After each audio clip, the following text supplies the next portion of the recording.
Make sure you download the Woodward Sports app in the App Store and the Google Play Store today. Take Woodward Sports with you wherever you go and listen live on your phone or mobile device.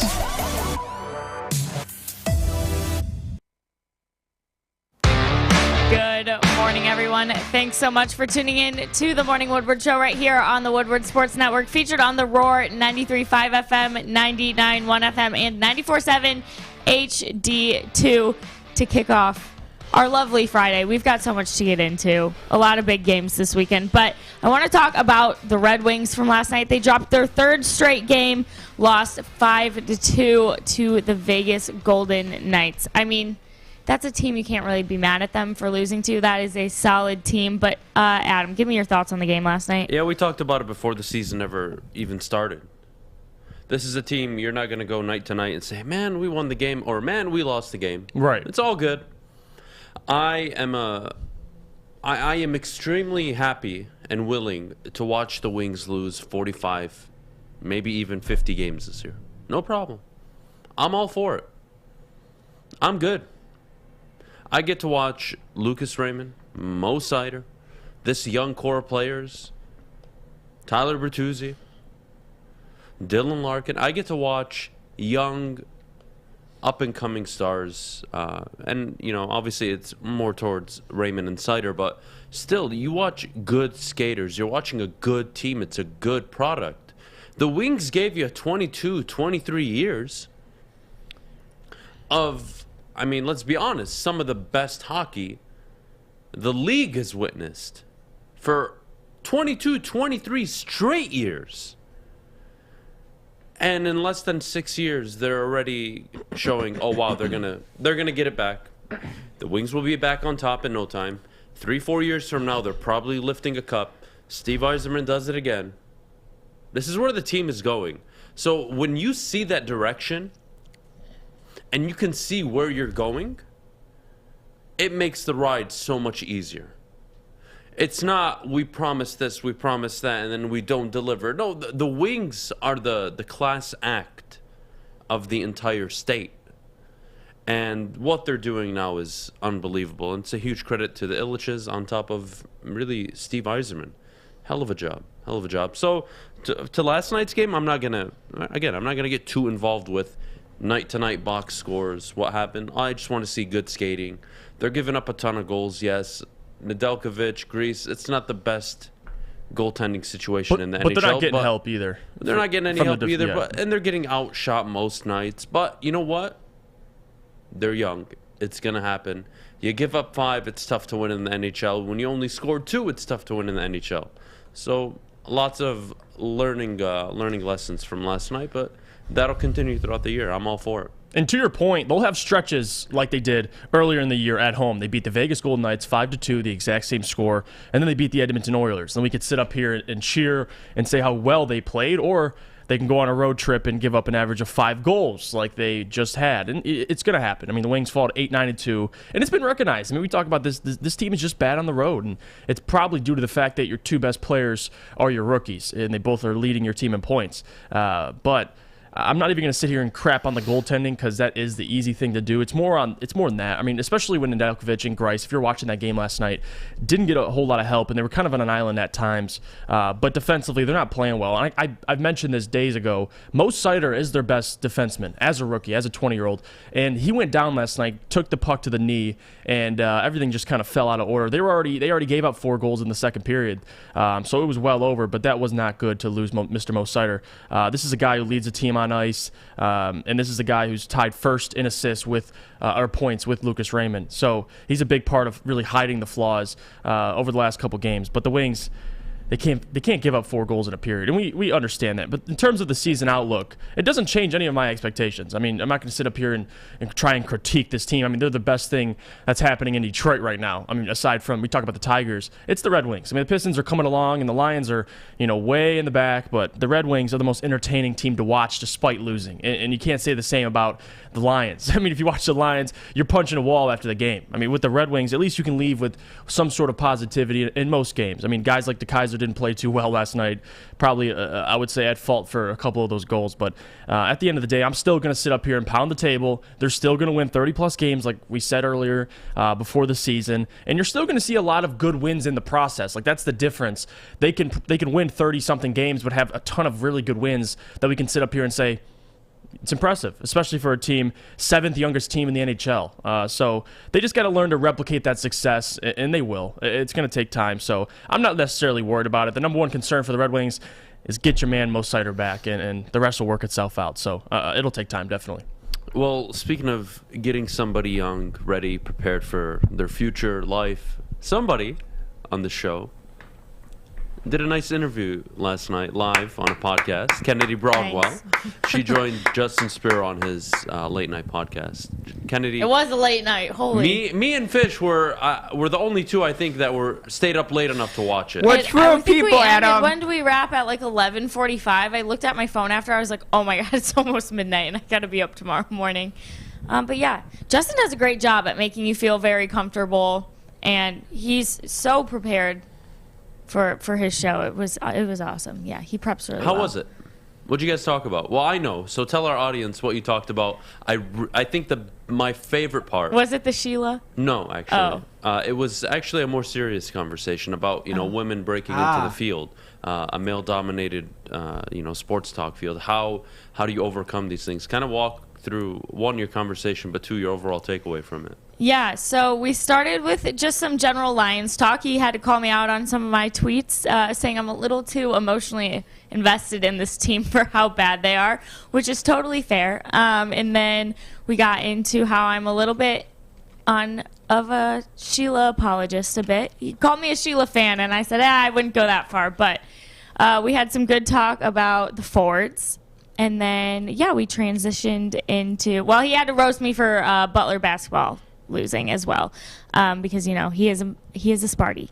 But then we talked about what it's like being a woman trying to break into the sports industry, and he had some really good statistics that are depressing. That's the only way to put it, about, they don't get the raises, they don't get taken seriously, how people kind of only care about your appearance and they don't really hear you.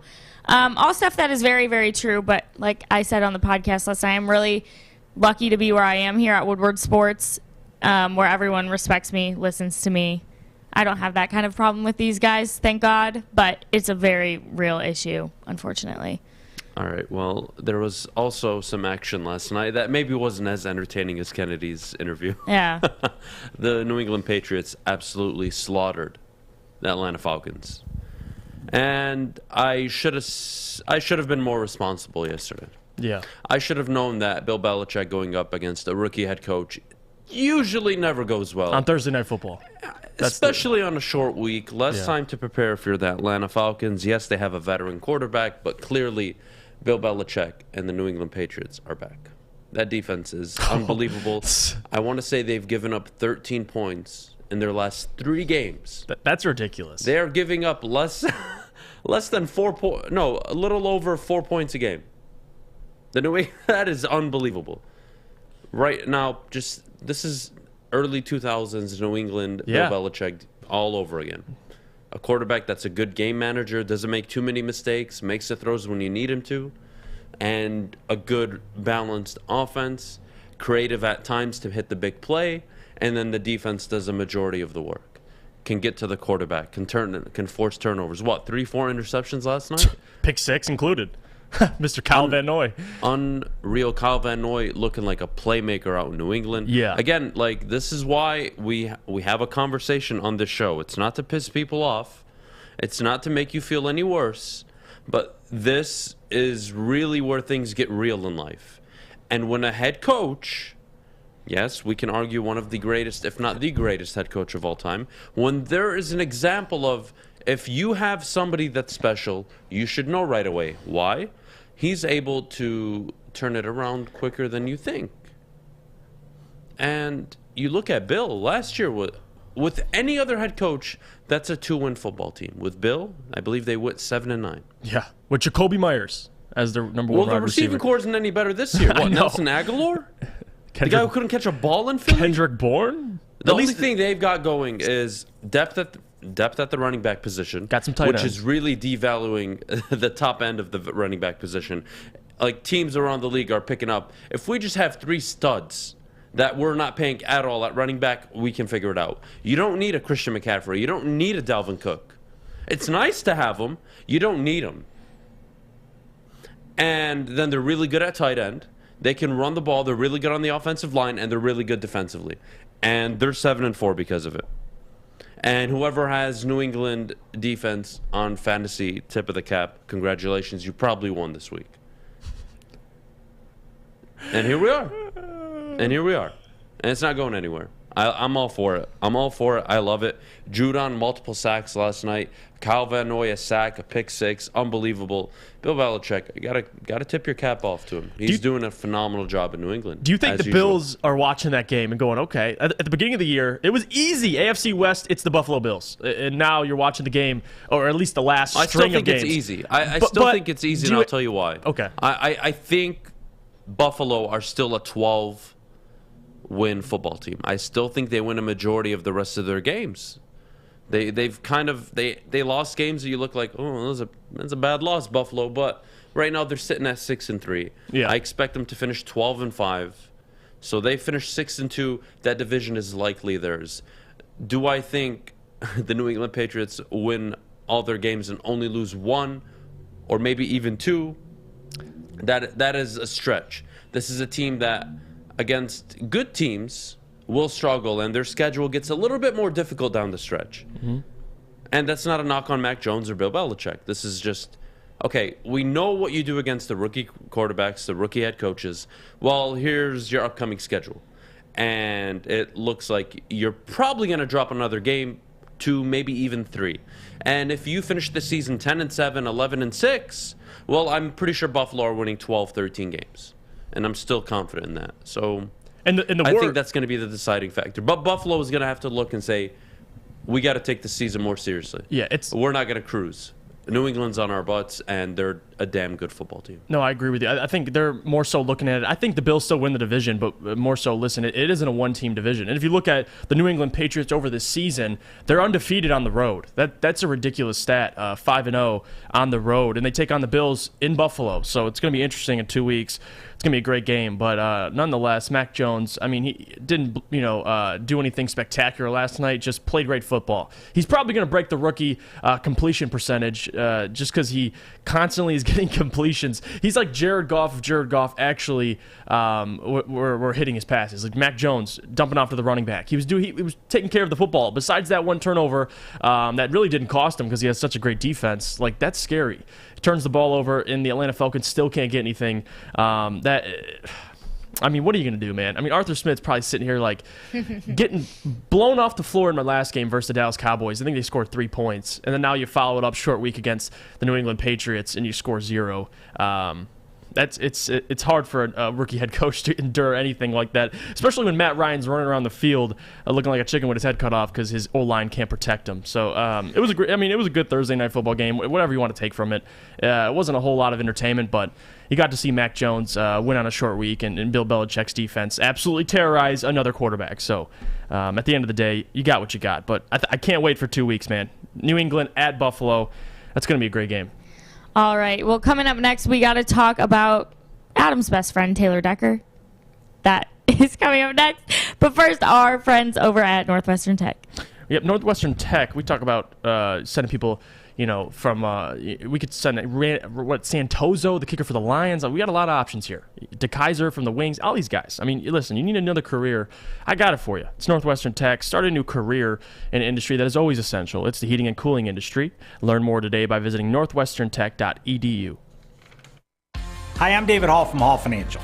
Did you know mortgage rates are still at generational lows? If you haven't refinanced your home loan yet, there's still time. Now is your second chance to refinance.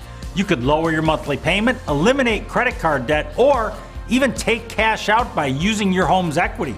Call Hall Financial now to get started with your free 5-minute mortgage review. 866-CALL-HALL or chat with us online at callhallfirst.com. And a miraculous catch. Follow Follow us everywhere. Just search Woodward Sports on YouTube, Facebook, Twitter, Twitch, IG, and more. Welcome back, everyone. Happy Friday. You're tuned into the Morning Woodward Show right here on the Woodward Sports Network. So it sounds like we could have just kept Sewell at left tackle because Decker is now dealing with an elbow injury. You guys, how problematic is this, and what should the Lions do moving forward? Adam, I want to start with you because I know you've got feelings on this. I don't have any feelings on this. You're This done is, with him. Look, I'm not done with him. No, look, guys. The whole point is when you have a veteran player on a rebuilding team, you typically flip them for draft capital. And in the Lions' case, you can't really do it until after June 1st of the upcoming offseason. So they have a lot of time with him, and they were going to keep him for the whole year. That was the more realistic ploy. But having said that, you are so hell-bent. We need to have one of the best offensive lines. We need to do this. We need to do that. Okay, so how far are you from actually competing? Tell me, do you think Dan Campbell gets it around next year? If he does, tell me right now. And I will sit here and say, okay, you keep Decker. But next year, not going to be any good. You'll be better than this year. You'll be a 5-6 win team next year, probably. Schedule will lighten up, so you'll probably get some wins more than this year. Okay, year 3. Year 3, I think you take that step of, between 8 and 10 wins. Okay, but you're not division contenders. Are you a wild card team? I don't know. And then your schedule gets more difficult going into year 4. Oh, Taylor Decker's in his final year.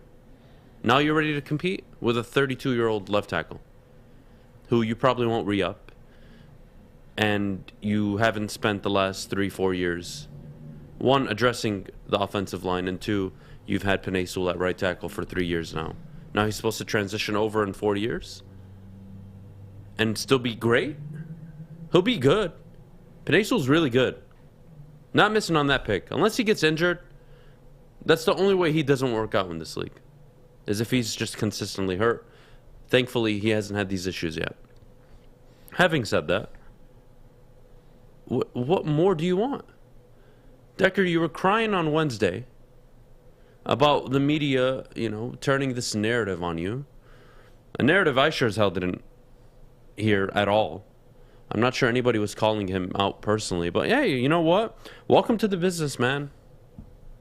If I'm going to sit up here Monday through Friday and I'm going to talk and I'm going to tell you what I think, and we go on, bi-weekly reporting, and we see that the morning show has the worst numbers, and it consistently gets worse, and it's consistently inconsistent, well, then I'm probably getting kicked off the show. But that's not the case. And with Taylor Decker, you have an up-and-coming tackle in Penei Sewell. You clearly understand you're in a rebuild. You clearly understand the cap will not be good until year 3. So, what the hell are you waiting for? Flip the draft capital around. Address key positions. You need receivers. You need secondary players. You need linebackers. You maybe want to address depth at the offensive line position. Oh, did I mention you need a quarterback? Oh my goodness. I almost forgot the most important position in football. How dare I?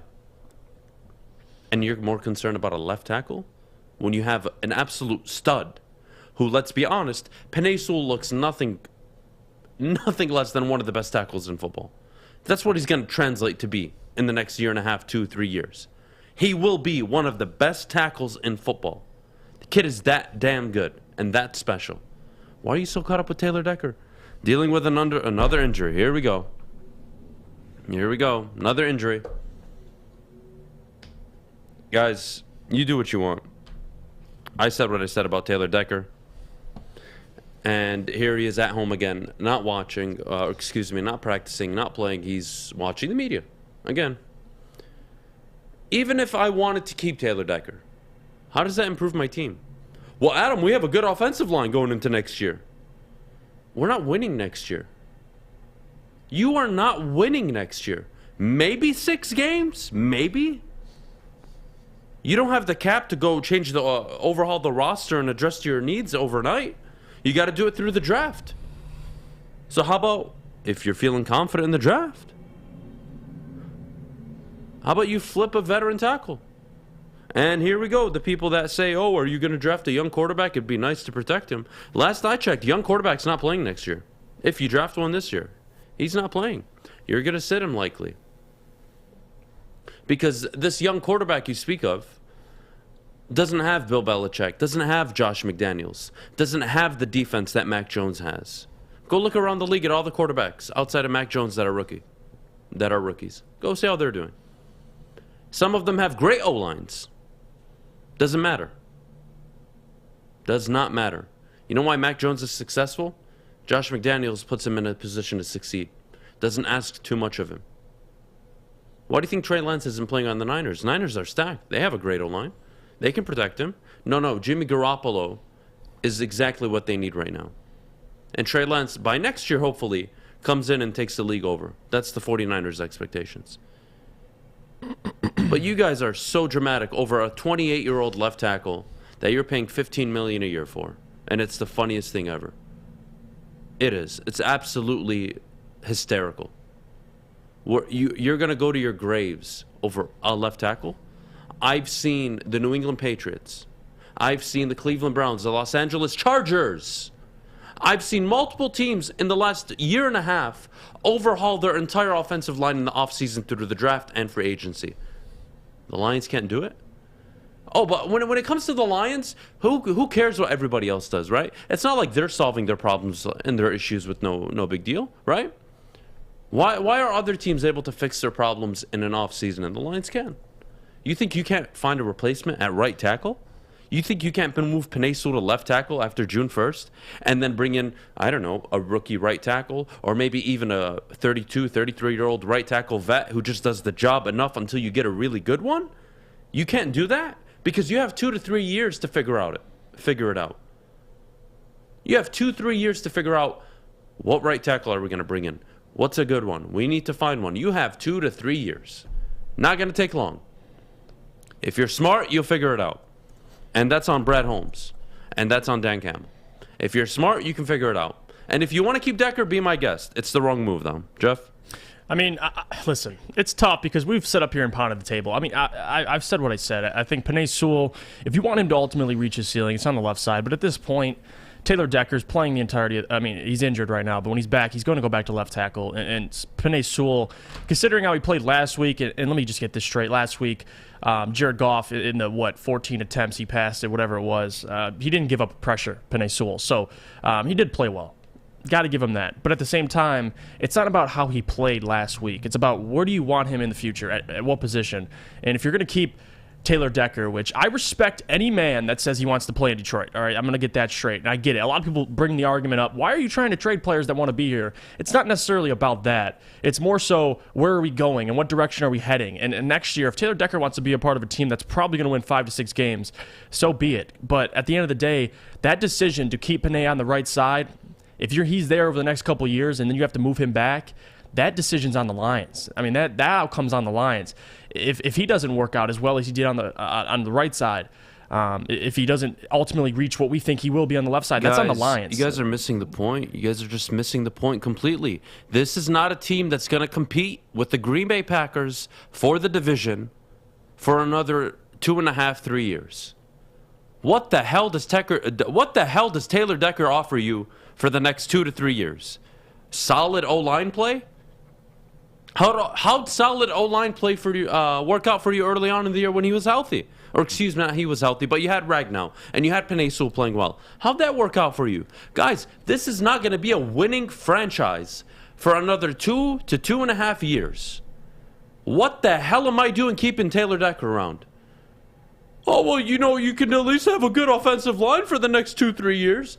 Well, by the time you're good, his contract will be expiring in the next year and a half. And it'll be 30 then plus. What? You're not going to trade him. You'll maybe get a 5th-round pick for him. If you're telling me June 2nd of the upcoming offseason, you can nail a 2nd-round pick for him or 2/3, likely not 2/3. But my point, I'm not sure what the market is going to be for him. But if you can get more than what I'm even saying, you do it. And you move on. What am I missing here? You guys are so caught up. You guys are so caught up in we have a good offensive line now. That good offensive line now, does that translate 3-4 years from now when maybe, just maybe, they figured it out?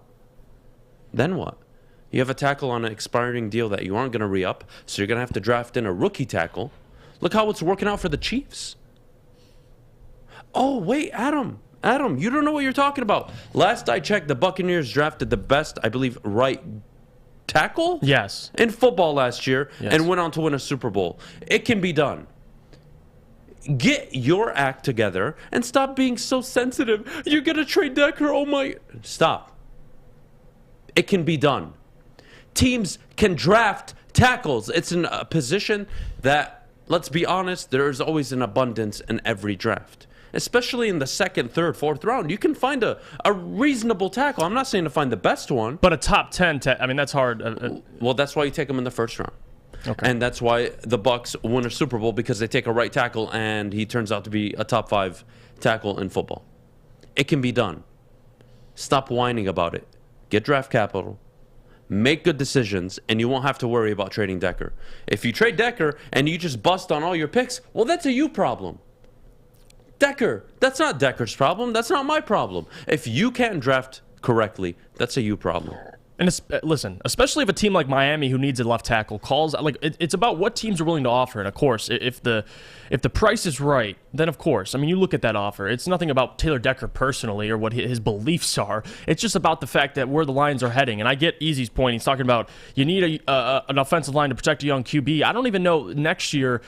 We may go QB this year. You may go QB next year. Taylor Decker's almost 30 years old. When your team's starting to win games, what is he going to look like, and are you going to re-up him, like you were kind of alluding to earlier? That's the tough question. Or are you going to draft somebody and move Penei back to left tackle? There's a lot of options for the Lions, but all I'm saying is, whatever decision you come with and you come out with, if Penei Sewell's on that right side and you try to move him back in a couple of years, and that's on you. That's on you as an organization. So I'm not going to sit here and say he should do this, but at the end of the day, I mean, we know the answer. And Penei Sewell's a left tackle, but he's playing right tackle, and that's, as of right now, it's fine. I love Easy. I don't get it. Easy, I'm not following anything but common sense. Buddy, how is it common sense that you think that Decker plays late into his career, and this year he's already dealing with 2 nagging injuries? He already sat out the beginning of the year with his first injury, now he's dealing with an elbow injury. Oh, but when he's 32, he's going to feel so much better. You have no idea. Look at LeBron James. Even LeBron James. What happens when you get injured, guys? Your body overcompensates for where you're injured. What does that mean? Other parts of your body are overworking, and eventually they break down too.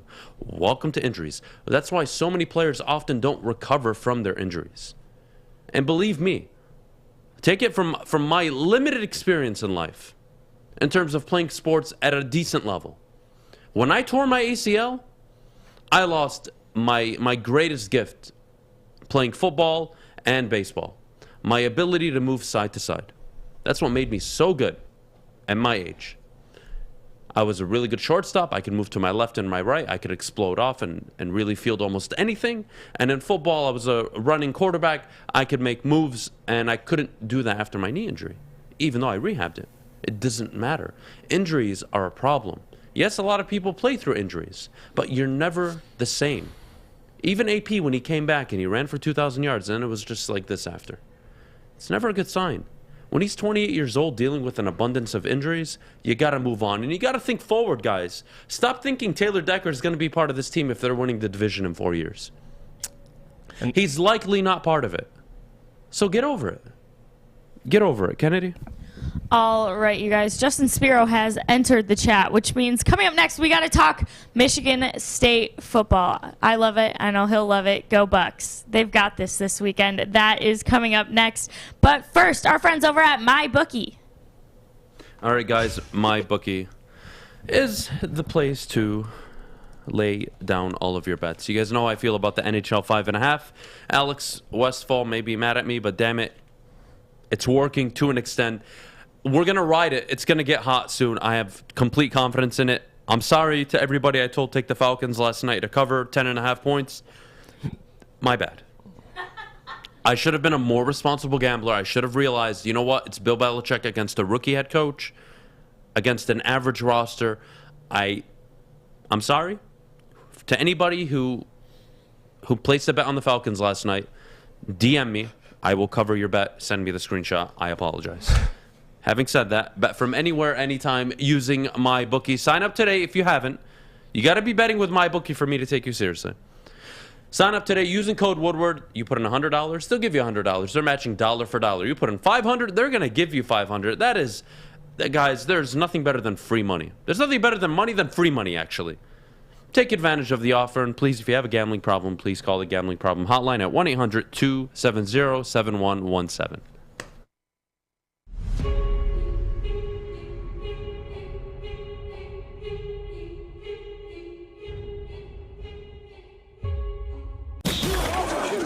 Woodward Sports is giving you a chance to sit front row on Thanksgiving. All you have to do is survive our squid game.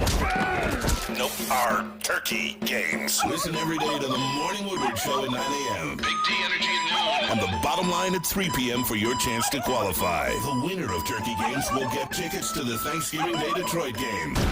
Hey, it's Thanksgiving. Shouldn't you be in Detroit losing a football game right now? Plus a turkey. So if you think you can master our Turkey Games challenges, watch, listen, and win. Make sure you're following at Woodward Sports on all social media or go to woodwardsports.com for additional chances to qualify. May the best turkey win. Welcome back, everyone, to the Morning Woodward Show. All right, lots of pressure on this Michigan State-Ohio State game. Both teams 9-1. A loss for Michigan State would give them 2 Big Ten losses and eliminate them from Big Ten title contention. Ohio State can afford to lose this game and still win the Big Ten, but it would also destroy their hopes for the playoffs most likely. So, you know what? We're going to see it all go down tomorrow at noon. But, Adam, your thoughts on this game? This is the game of the weekend. I am so excited for it. And here they are opening up as 19.5-point underdogs. Oh, my Michigan God. State. Yeah. And I get it. I really do. This game is going to end in 2 ways, right? Ohio State is either going to roll Michigan State or Michigan State's going to play a close game. And that's where I'm leaning towards. Like a shootout. I think Peyton Thorne, Kenneth Walker, and Jaden Reed are more than capable of going to Columbus and at least putting up 28 to 31 points. Mm-hmm. And if the Michigan State defense can somehow force or at least steal a possession or two, I'm calling a real close game. And I'm going to take my money on the State upset. It's too friendly of a line. You're telling me I'm going to get a 9-1 football team on the road at plus what? 750? It says 700 right now, money line. So that is too friendly of a line for me not to take. But regarding the game, you got to steal possessions if you're Michigan State. Mm-hmm. You're not going to go head-to-head against C.J. Stroud, Henderson, Olave, that receiving core. You're not going to go up against that Ohio State offense toe-to-toe, not force any turnovers, and expect to win the football game. Mm-hmm. And even though I think they have clearly the front runner for the Heisman in Kenneth Walker, I don't think just relying on clock management is even the way to go. I think you need to make plays on defense. The same plays that you made against Michigan late is what I need from you on Saturday if you want to pull this game out. And again, my money's going to be on State. It's too smart of a bet. You got to take that money line. Now, if you want to take Ohio State to cover to kind of balance everything, maybe. But I'm sorry. I'm going to take my money on Michigan on the Michigan State on the money line. It's too friendly. But look, I'm a big fan of Peyton Thorne's. I've been a big fan of his since before he ever played a snap. And I've said up here multiple times telling you about his footwork, his awareness. He comes from a football family. He has the makeup of a good quarterback. And I think he's one of the better quarterbacks in the country. He's proven it. He's really done a great job of silencing all of his critics. Can he throw the ball downfield? Answer that pretty early on. And it's, can he throw the ball downfield against the good teams? Sure as hell did it against Michigan. That Jaden Reed throw on 4th and 4. We talk about everybody in the country not having a single Heisman moment outside of Kenneth Walker. Not that Peyton Thorne is a Heisman candidate, but you want to talk about a moment? That throw to Jaden Reed was a clear moment for him. That was the throw of the season so far. And no one can convince me otherwise. Give me State on the money line. Jeff. Well, we already know Ohio State. Don't really have to get into all that. They haven't lost in the conference. But to your point about Michigan State, I think you said it perfectly. This game could end in two ways. It's either going to be a shootout, which I expect it to be, or Ohio State absolutely obliterates State, and that would only be if the offense can't get going, which I think defensively Ohio State's shown they're vulnerable. And I think, even without Jalen Naylor, Jaden Reed, Kenneth Walker, Peyton Thorne can at least put points up on the board. I think the biggest important thing, as you kind of hit it on the head, is the defense. And I think specifically in the red zone, C.J. Stroud has been on a tear. I mean, I talk about it first, maybe early second-round picks, 3 of them on his team, wide receivers, 2 of them that are probably going to go early this year. It's a challenge for the secondary for Michigan State, and they've shown, even against Purdue, that they're going to give up big plays, and you have to at least limit that. I'm not going to say stop it, because you can against Ohio State, but at least limit it to the point where you're not down 2 scores pretty quickly. And I think in the red zone, they've shown that, over the last couple weeks, against Maryland, that was one thing, but against Purdue was another, and Ohio State, I'm expecting them to come out and compete. I mean, they have nothing to lose right now.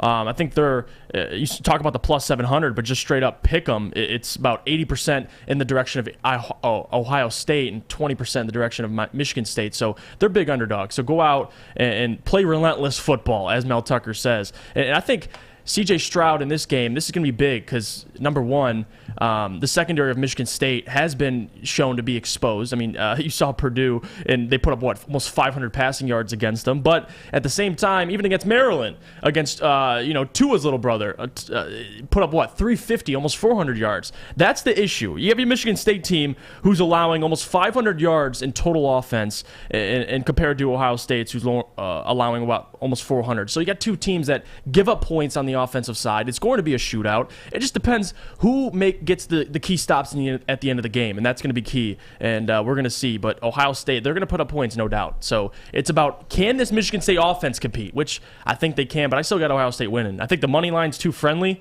Yeah, look, I'm from a betting standpoint, I got to take Michigan State. I'm sorry. And I can't disagree. When I'm getting plus 750, I can put a measly $100 on it. And turn it into $750. I can put $100 on that, and then I can flip it around, and I can take State to cover with a more significant bet if I wanted to. And I'm like hedging my bets. That's how I think. But in terms of, let's just take betting aside, Ohio State, I mean, they're clear favorites for a reason. At home in Columbus, destiny in their control. They are the ones that, if they beat Michigan State, and then they go into Ann Arbor on the 27th, they can win the Big Ten. So for Michigan State, they control their destiny. Michigan State does. Look, I think Michigan State years from now will be competing with Ohio State on a regular basis. That's why they gave Mel Tucker the money they did. It's a statement of intent. Hey, we're coming for you. Mm-hmm. I'm all for that. Having said that, this could either be a very ugly week in Columbus, or Michigan State play it close and they finish 10-2 and probably still playing a Fiesta Bowl, Cotton Bowl, whatever it may be. And people are still cheering at the end of the year. Yeah. It's different from Jim Harbaugh across over in Ann Arbor. That is actually very interesting to think about. Who gets in the Rose Bowl if Ohio State wins out? Beats them both. But Michigan and Michigan State finish 10-2. Who does the college football committee put in? Because technically, it would be Michigan have a loss against, at the time, undefeated Michigan State, who finished 10-2, and the Big Ten champions likely in Ohio State. And then Michigan State has losses to, obviously, the Big Ten champion in Ohio State and Purdue. That would be one I would be very curious to see what the committee does with it. But in regards to the game, I think there's a lot of football to be played on Saturday. I don't think it's going to be as easy as people think. Give me a score prediction. Oof. I'm going to go 52. I'm going to go 52-38 Ohio State. Dang. I think they pull away late. I just don't think this Michigan State secondary can do it. Having said that, my money is going to be on Michigan State. I'm taking the money line. I'm sorry. 750? Give me a break. And it likely loses, including my prediction where I have Ohio State winning by 14, but still it likely loses, but it's worth a shot. That's why we bet. True. Any disagreements? I'm trying to think, because that's kind of around the score I had. Ohio State winning. They're going to get 40 plus. We can at least admit that. I mean, I'll say 45. We'll say 27.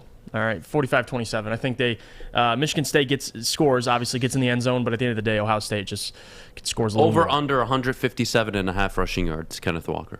Over 100 and what? What was 57.5. Under, I think. I'm going over. I'm going over. Kenneth Walker. I think it'll be shuts around up. 140. 150. Kenneth Walker shuts up every media critic who hasn't gone out and said this guy is the clear front runner on Saturday. We'll see. He busts. Hearing it from now, he's going to bust 2 runs for over 30 yards and 1 run for over 70 yards. It will happen. It will happen. If the Buckeyes can't do one thing right, it's run defense. So watch out for Kenneth Walker on Saturday. Kennedy. All right, you guys. Up next, we're going to go around the NFL, preview all the other games that are happening this weekend. But I think we can all agree Michigan State nor Ohio State have the best defense. But we do know who does have the best defense, and that's our friends over at Guardian Alarm. Yeah, Guardian Alarm, we talk about Michigan State, and they're struggling defense, of course, but one defense that doesn't struggle is Guardian Alarm, and they get it. Good defense on and off the field helps you feel secure. Guardian Alarm has state-of-the-art technology that helps you feel safe, all with 24/7 local monitoring. Guardian Alarm has convenient features that let you check in on your home, control lights and temperatures, detect smoke or carbon monoxide. It will even let you lock and unlock doors. Call 800-STAY-OUT today. That's 800-STAY-OUT today. Guardian Alarm has been trusted for over 90 years at keeping families safe. Tony is a third-generation logger that has a simple, practical approach to life and work. That's why his Coast DX342 knife is perfect for him. The stainless steel blade is rust-resistant and made for all-weather use. And the double roll-lock safety ensures that it will never inadvertently close when he doesn't want it to. That's why Coast is trusted tough. Your Detroit alternative to the normal sports blah, blah, blah. It's Woodward Sports. Welcome back, everyone. We will be going around the NFL. Boys, first, we got to start with the Indianapolis Colts and the Bills. Your thoughts on this game, Jeff? Listen, who do the Bills this week, right? They play, I didn't necessarily look. They take on the Colts, right? Yep. Yes. Colts and Buffalo, yeah. So I think, listen, the Colts all year, we've talked about this. You know, the Titans obviously are the best team in that division, but the Colts are still impressive. I mean, they're 500, but their defense has been shaky at times. You saw what they did they gave up, 30 points to the Jets? And listen, that's compliment to Michael LaFleur. But at the same time, the Buffalo Bills, they feel the heat. The Patriots are getting wins, and obviously an impressive 3 wins, if you will, defensively for them. And I think the Buffalo knows that, comes out. They got Indianapolis at home, Carson Wentz. They are the most complete team in the NFL. I'm going to sit up here and still stand by that. And Josh Allen was my MVP. I'm kind of siding with the Lamar for MVP just because of the circumstances. But still, nonetheless, Josh Allen, this is a big game for him. At home, listen, against an Indianapolis Colts team that has been disciplined, have challenged good teams. You saw what they did against the Los Angeles Rams. So this is like one of those MVP moments for Josh Allen. Come out and absolutely play your tail off and towards the Indianapolis Colts. And they're great defense. DeForest Buckner, Kenny Moore, they have dogs over there. So this is a big opportunity for him to come out and show out. So I got the Bills winning this. I would say 27-17. I think they get it done. Maybe Carson Wentz airs in a couple touchdowns, but Bills get it done convincingly. 2 touchdowns. All right, Bills walk away barely. This is a playoff matchup from last year in the divisional round. Colts, Bills. Mr. I'm all Phillip. for it. I'm taking the Colts to cover the 7 points. I don't think they lose by more than a touchdown. Give me the Bills 30-24. I think it's going to be a damn good game. I think the Colts are a damn good team. Mm-hmm. Having said that, the Bills are not dropping a game after Thursday night. We talk about narrative a lot on this show. What's the narrative going into the weekend? For this game, the Colts aren't going to be out of contention for a wild card spot if they drop a game against the Bills, and the Bills are going to really have to look in the mirror if they lose this game, because you'll be 6-4. Pats are 7-4. They have a game on you. They're going into a bye pretty soon. This is problematic for you.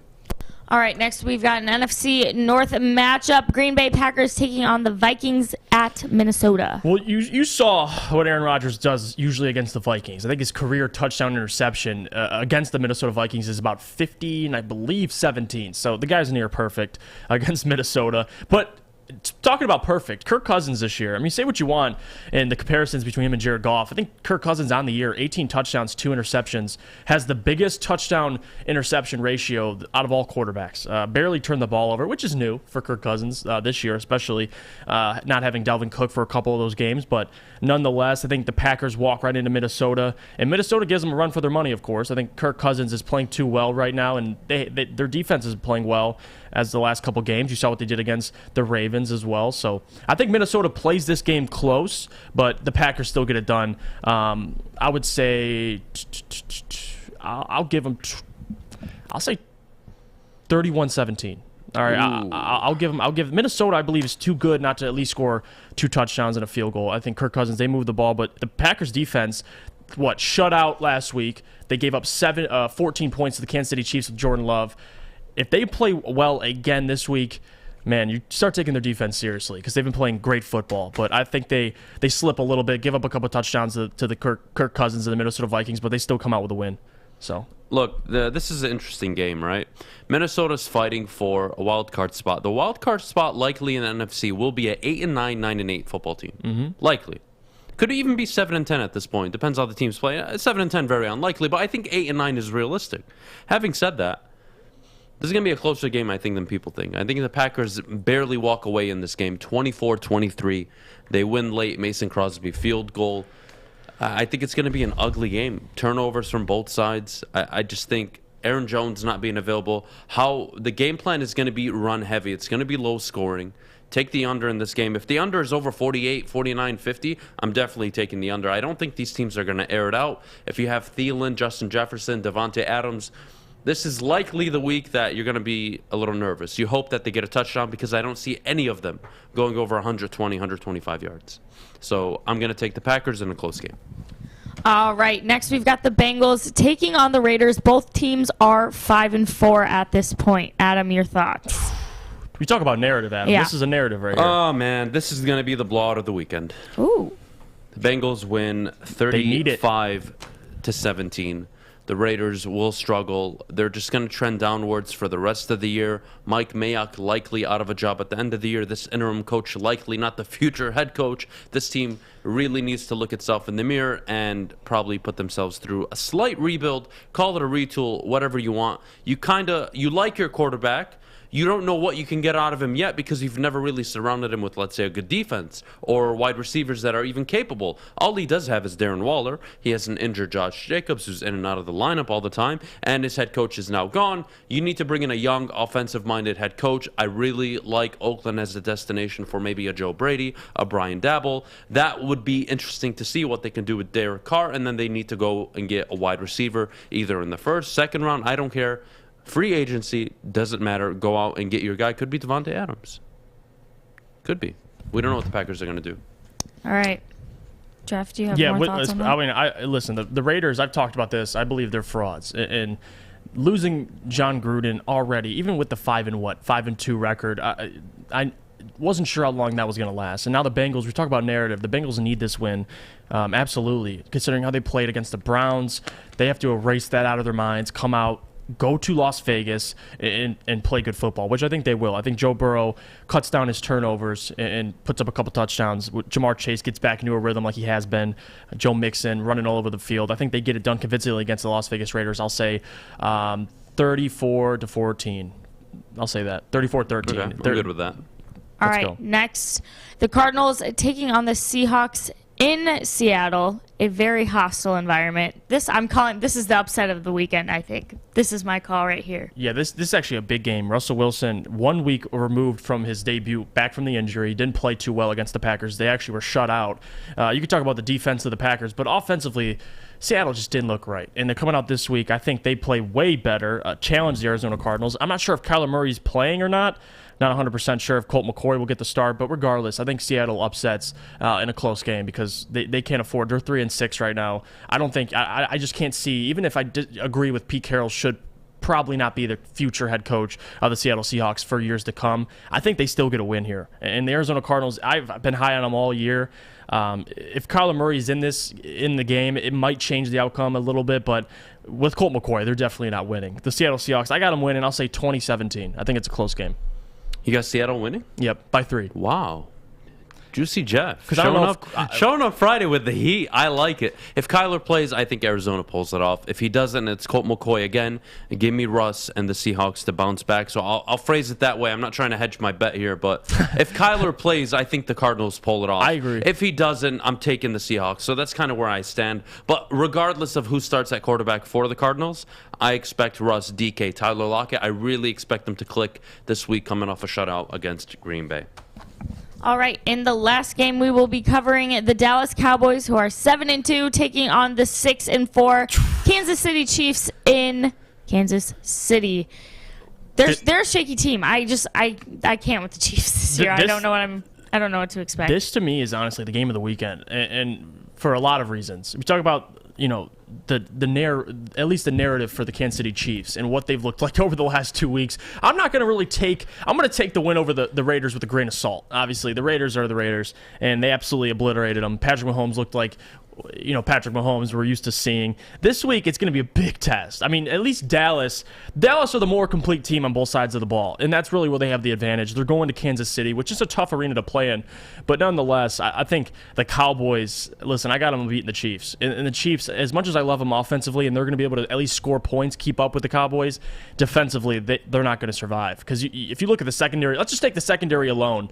Tyrann Mathieu, the only player in the secondary that has no touchdowns given up on him. So the rest of the secondary, touchdown machine. I mean, Dak could easily get 3 to 4 touchdowns this game. So you know what? I got the Cowboys winning. I would say 34-27. I think it's a high-scoring game, but the Cowboys just defensively make more plays. Trevon Diggs gets a pick, or Micah Parsons gets a forced fumble, whatever the case be. They have more playmakers defensively, so I got them winning the game.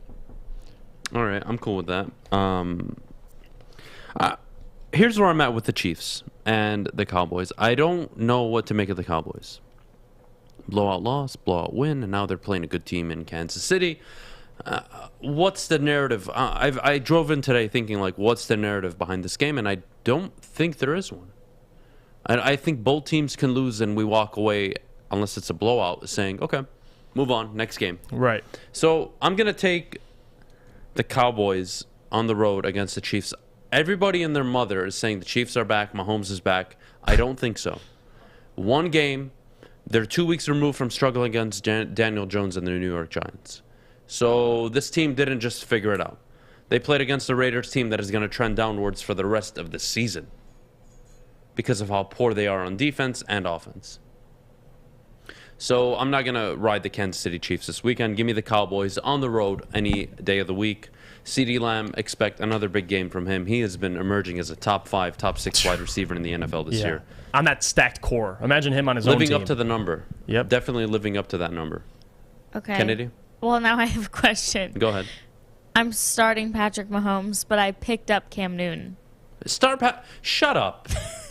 You're making me nervous. You're like, they're not back. The Cam Newton. That doesn't mean he's not going to get you he fantasy popped points. off last week. Yeah, he'll so probably I picked him up. I was minimum Mahomes is getting you 2 touchdowns tomorrow. Sunday.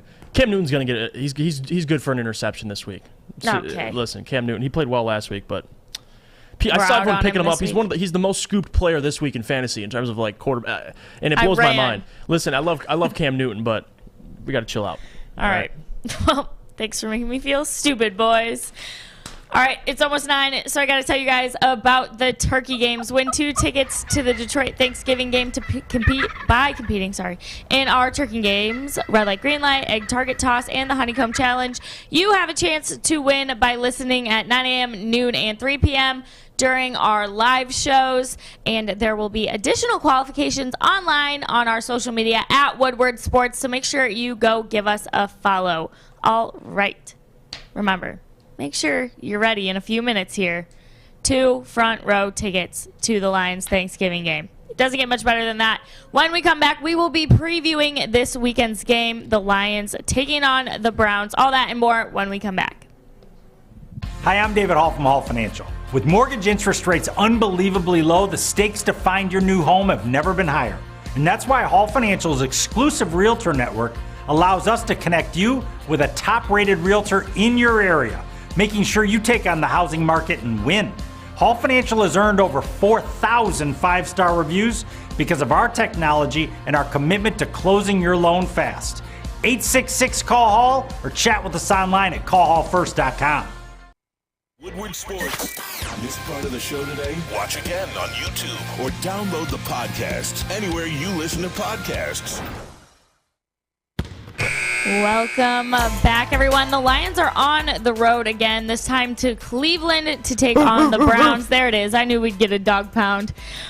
Tim Boyle could be starting at quarterback for the Lions. Not sure if that matters because Dan Campbell, who is now our offensive play caller, is just running the ball. But we'll see. Baker sounds like he will be starting for sure for the Browns. He is kind of on his left leg here. So, things could get uncomfortable for the Browns in Cleveland, but I want to get your guys' thoughts. Adam, are the Lions winning this week? No. Is that fair? Dang it. It can't happen this week. We talk about narrative all the time, and I try to be objective, especially when talking about the Lions. The Browns cannot afford to lose this football game.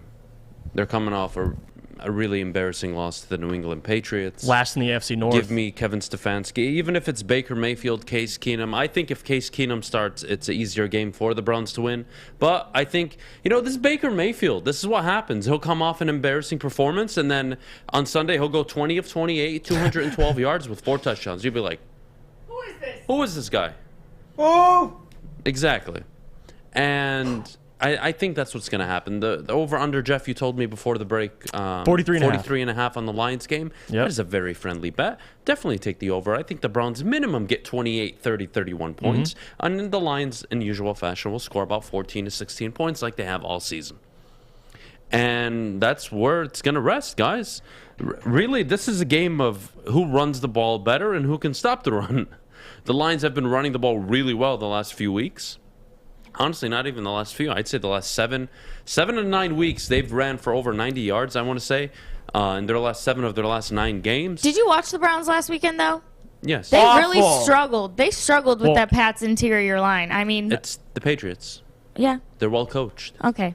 They scheme correctly. You guys, I'm trying. They put their players in positions to succeed. The Lions are not doing that this year. So, no. Okay. Don't compare the New England Patriots to the Detroit Lions. I didn't make the comparison. I was just saying the Browns struggled Patriots in that can take advantage of teams like that because they're the Patriots and they're well coached. Okay. The Lions, I doubt, are going to come out and take advantage of the Cleveland Browns. Trying to give everyone the glimmer of hope that we need for a win. You call it hope. I call it stupid. I know. No, another word. I can't say it on air. Oh, great. Go ahead, Jeff. No, listen, spot on with. Listen, the Browns are good for at least 30 this game. If you look at the Lions in the last couple games on how they've trended, the Philly game 44-6, the Rams they gave up 28, and the Cincinnati 34. They're either hot or cold, and this is a game. Narrative's important, very important. We talk about it all the time, especially with the Browns. Like coming off that loss they did against the New England Patriots, and listen, the New England Patriots have been making everybody see ghosts. So I'm not gonna take into account how bad they lost to the New England Patriots, but I will say this: coming out this week, they don't want to replicate that. They're not going to give up 45 to any team over the next couple of weeks, let alone the Lions. And Lions, I could see, if Tim Boyle gets to start, it's going to be, listen, Jared Goff can't move the ball downfield. I don't know if Tim Boyle can. I don't. So I'm not going to sit here and assume the Lions are good for 20 points, 17 points. I don't know. But what I do know is the Browns defense at times have shown they can be taken advantage of, but at times they look great. So I don't know what team I'm getting this week, but all I know is the Browns can't finish last in the AFC North, considering they're a better team than the Pittsburgh Steelers, and they're worse than them record-wise. So they know they have to get some wins right now, and if that means running over the Lions in Cleveland, Fish will be there. He'll be watching all the Browns fans in that dog pound. It's inevitable that the Browns absolutely beat the brakes off the Lions. I'm not going to sit up here and lie, but at the same time, maybe the Lions can put on a performance defensively. That's what I'm looking forward to. What does Aaron Glenn look like? What does his unit look like? I'm not going to do that to Aaron Glenn. No, you know what? I am so happy with the job he's done. No, that's what I'm saying. That's what I'm excited to see. I'm not going to go into Sunday excited. I'm going to tell you why. I really expect Kevin Stefanski and the Browns to run all over the Detroit Lions. I really do. And I don't want to hold that against Aaron Glenn. I really want to be fair to him. No, I just think this is a matchup that just doesn't favor the Detroit Lions. They're not going to control the trenches defensively. Linebacker, it's a sketchy group of guys. Mm-hmm. The secondary over delivering right now, considering who they're working with. But still, expect Njoku running deep play action over the top routes. Jarvis Landry, is his knee going to be better? Nick Chubb is out, but still, that hasn't stopped the Browns from rushing the football. I really think if the Browns get the run game going early, this could be a difficult 1 o'clock slot for the Detroit Lions. I think it's going to be a long day. No, but I mean, with Aaron Glenn, the reason why I'm excited to see just his coaching ability, because listen, what else am I excited to do on this team? I guess Jack Fox, you can talk about you're excited to watch him punt, but defensively, Baker Mayfield has shown he's prone to turning the ball over, and that's the only thing I'm looking forward to this game. That's probably going to be a good thing to watch is the secondary, how they look, especially considering the fact last week, Mason Rudolph. Offensively didn't look too good. So I'm not going to sit here and blame Aaron Glenn for how they perform. Obviously, you saw what they did against the Eagles. The Lions are either hot or cold, and they could be easily cold this week. So if I had to give a prediction, I'll say 34 to... I can't say more than 16 because they haven't scored more than... I was going to say 13, but I'm like, should I give him 2 touchdowns and say 14? Would that be right of me? No, Tim Boyle he'll get 13, maybe even 10. Tim Boyle makes Goff look like the worst quarterback on the planet. There is no way on planet Earth Tim Boyle throws 2 touchdowns. There's no way. He'll maybe one. He'll throw in an interception, but no. They'll get 13. I'll Jeff, say that. Was it you that was telling me he was like one of the worst quarterbacks in college? I did. I said look up his stats, and that man is one of the worst. In I heard he was a unicorn. Tim Boyle. I saw a tweet. I forgot who it was. It was Tommy Mizwick. Why does it matter? Tommy Mizwick. I just thought it was interesting. No, hold on. Let me finish. I thought it was interesting that a guy who was one of the worst at the collegiate level came to the Packers and sat behind Aaron Rodgers, and now we look at him like, wow, this guy's got... I know, I understand, but it's just interesting. Like, now everyone's like, Tim Boyle! Listen, if I was a practice squad quarterback playing for a prestigious organization, people would look at me too. Having said that, guys, why does it matter? Sean Belizean famously says this. King, yes. Google NFL mock draft. That's all you have to look forward to. That's all he does all day. That's all you have to look forward to. Yes, you want to see the players grow and develop. That's what you're really looking for. But who cares what Tim Boyle does? Who cares what Jared Goff does? They're both not going to be here in 2 years. You will draft a successor either in this draft or the upcoming draft at number 1 overall in 2023. If you don't take one this year, you are taking one with your first pick in the 2023 draft, no doubt about it. And then you'll go into that year with a rookie quarterback, like Jacksonville has, like Chicago, like New England, like I'm missing one quarterback. Excuse me, help me out on this, guys. Jacksonville. Trevor Lawrence. Trevor Lawrence, Mac Jones, Justin Fields. I'm missing one. Zach Wilson. Yeah. So you're going to be one of these teams that can either A, be at the bottom of the league with a rookie quarterback, or maybe you can be in New England. You have a solid roster, good coaching. God forbid Detroit had that. And you can figure out how to be a 8, 9, 10, 11 win team. Maybe. I doubt it, but maybe. Could happen. It's happened across the league. Replicate what's happened. That's all we're asking for. Having said that, we gotta qualify someone. We gotta qualify somebody for our turkey games. Kennedy, go ahead. The first person to write Tim Boyle in the chat will get an opportunity to come play in the turkey games. Good with everyone? All right. What everyone's talking about in the chat is our kicking situation. Boys, do you have any thoughts on this? It can't be worse than last week, right? As long as Santoso's not on the field and he's cut. So you know what? At the end of the day, I'm fine. Riley Patterson. I looked this up, actually. Oh. You do listen. I looked up high school kickers and what their average distance is, and it's by far farther than a Ryan Santoso in a professional league. I think kickers in high school can hit 35-yard field goals, and then Ryan Santoso limps it. So you know what? As long as he's not on the field, I'm happy. I don't care. Put Adam. I don't care. Fish. I don't care. It does not matter. As long as that man is not on the field, I'm happy. Fun fact: I was the quarterback and kicker of my middle school football team.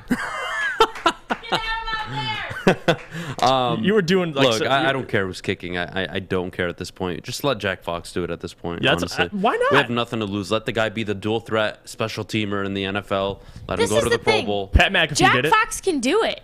He kicked a ball into the damn truck. He's punted accurate. it, though. He punted it. Oh, It's different okay. than kicking. Dude's got a leg. But he's got a leg. I'm sure he can figure it out. Do it. I'm sure he can figure it out. If Pat McAfee can take a field goal late on in a meaningless season, I'm sure we can make arrangements, Detroit, to allow Jack Fox to take a few field goals throughout the rest of the year. You're 0-8-1. You're not playing for anything outside of a top draft pick. Welcome. Let's just enjoy it as much as possible. Having said that, I don't care. And I hope not to see Santoso ever again in my life. That guy, I'm telling you, looked like he chugged 14 beers and 7 Snickers pre-game. You see how he looked before he even kicked that field goal? He was literally standing there. I'm not joking.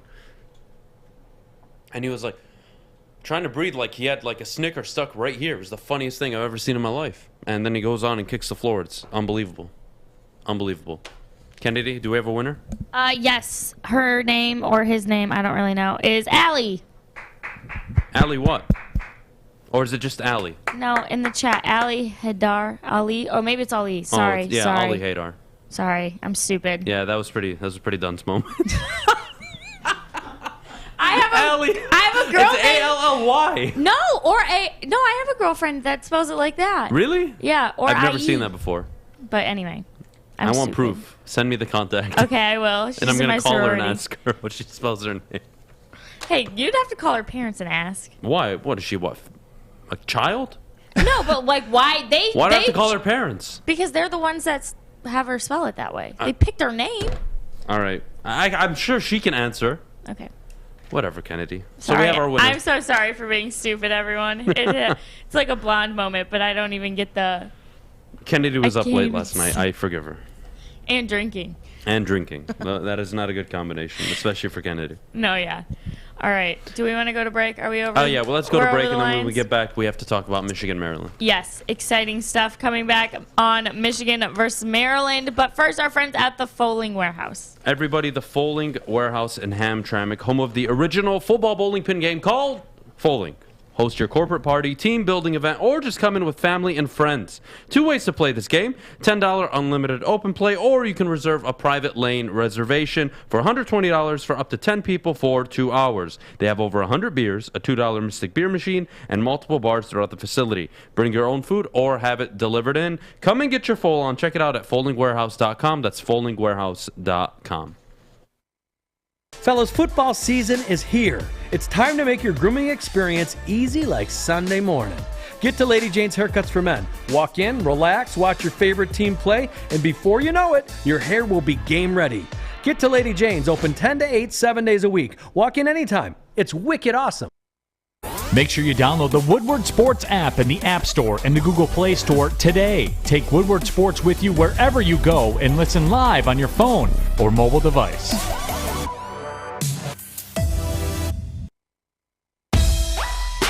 Welcome back, everyone, to the Morning Woodward Show. You're listening to Woodward Sports, featured on the Roar 93.5 FM, 99.1 FM, and 94.7 HD2. All right. The Michigan Wolverines are on the road as well, taking on Maryland tomorrow at 3:30 at 9-1 overall and 6-1 in the Big Ten. Michigan is looking to keep that Big Ten title and college football playoff hope alive. Maryland is at 5-5 and hoping to pull off an upset so they can make it to a bowl game for the first time under Coach Mike Loxley. This should be an easy win for the Wolverines, but you know they've got two. Is it just two? I can't say this last name. Tagovailoa. You can't sleep on him, is what I'm saying. I just can't. Tagovailoa. Thank you, Fish. But boys, preview this game for me. Adam, let's start with you. All right, this is a huge game. I know we talked about Penn State last week being the game of the year, but at this point you're 9-1. You got to get to Ann Arbor 10-1. When you play Ohio State, there's no doubts about it. You lose to Maryland, it really takes all the credibility away from the season. You're on the road. Michigan State just beat Maryland, so you kind of have that going in your favor. Maryland's not the best of teams, and you kind of have you really do have one of the best pass rushes in college football. And what does Maryland like to do? They like to throw the football. Yes, they have a mobile quarterback, but I really think Michigan give them fits. This is going to be it's going to be a game where Michigan really takes care of business. I don't see Maryland playing it close. If they do, I would genuinely be shocked. But maybe that's the problem with this game. Maybe that is the problem. Everybody is writing off Maryland. I'm sure the public is probably 90-95% on Michigan, but I'm going to take Michigan to win in a big way. I'm going to go final score 45 to 20. I think the Terps put up enough points, but I don't think they're going to go anywhere near Michigan. I think Michigan run all over them. I see Cade having an okay day. I'm sure he hits a few over-the-top balls on play action, but that's about it. Give me Michigan. I think their defense shows up and takes care of business. Yeah, Maryland have shown they can move the ball against good teams. I mean, you see it against MSU. Defensively, they were lost out there. MSU scored 40 on them, but offensively, they're there. They're going to score points.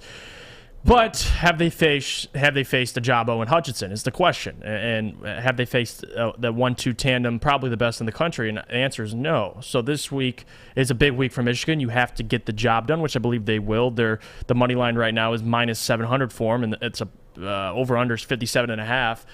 I think it has a chance of going over. Michigan's going to get at least 30 to 40 points. I'd say 37, and I'll put the Maryland at about, we'll say, 13. Because I don't know if Tagovailoa is going to be able to throw multiple touchdowns against, especially this defensive line. They're going to get after Tagovailoa, and he's going to struggle. So we'll see. If at most they get 17, 20 points, but Michigan's going to get at least 30, 37 points. So they win big.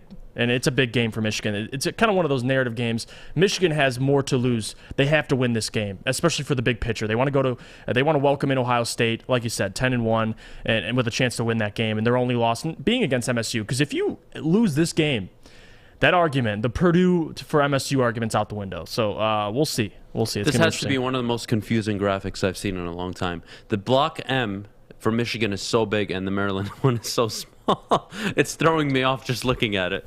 But, not you coming for J-Dog right now. I want people in the chat to kind of talk me through Michigan and Maryland. I really want to get everybody involved in the chat right now.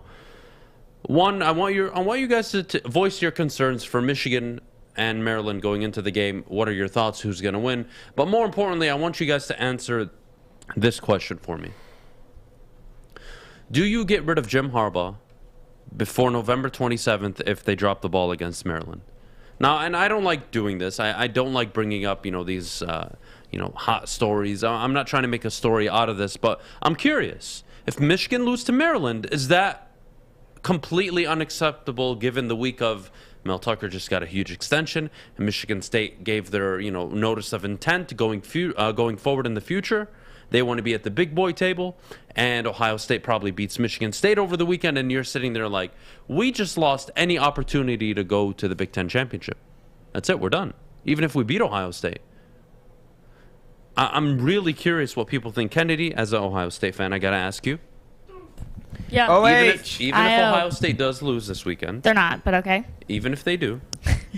They can still beat Michigan and get in based on if Michigan State drops the ball against Penn State, which could happen. Who knows? I don't think it does, but that is the case. But as an Ohio State girl, yes, walk me through the next 2 weeks. You've got Michigan State on the road. Yep. Or excuse me, at home. At home for me. And then yes, you're on the road against the Michigan Wolverines. Yeah. Probably, who would have thought this would have been the hardest part of their schedule going into the year? No kidding. Who would have thought they were playing a 9 and likely a 10-win team back-to-back? Right. No, I don't think anybody could have called that. Having said that, what's the mindset of Ohio State? Is it just take care of business as usual, or like, oh, wow, we really need to step up now? Like, we're peaking. We've been looking good the last 5, 6, 7 weeks. Now we need to look even better to beat these two teams. No, I think it's take care of business as usual. This isn't anything. Well, Michigan State being as good as they are is new, really. But am I wrong saying? Well, yeah, Michigan State has been to the Big Ten championship, or no, excuse me, to the college football, right? I mean, Michigan hasn't.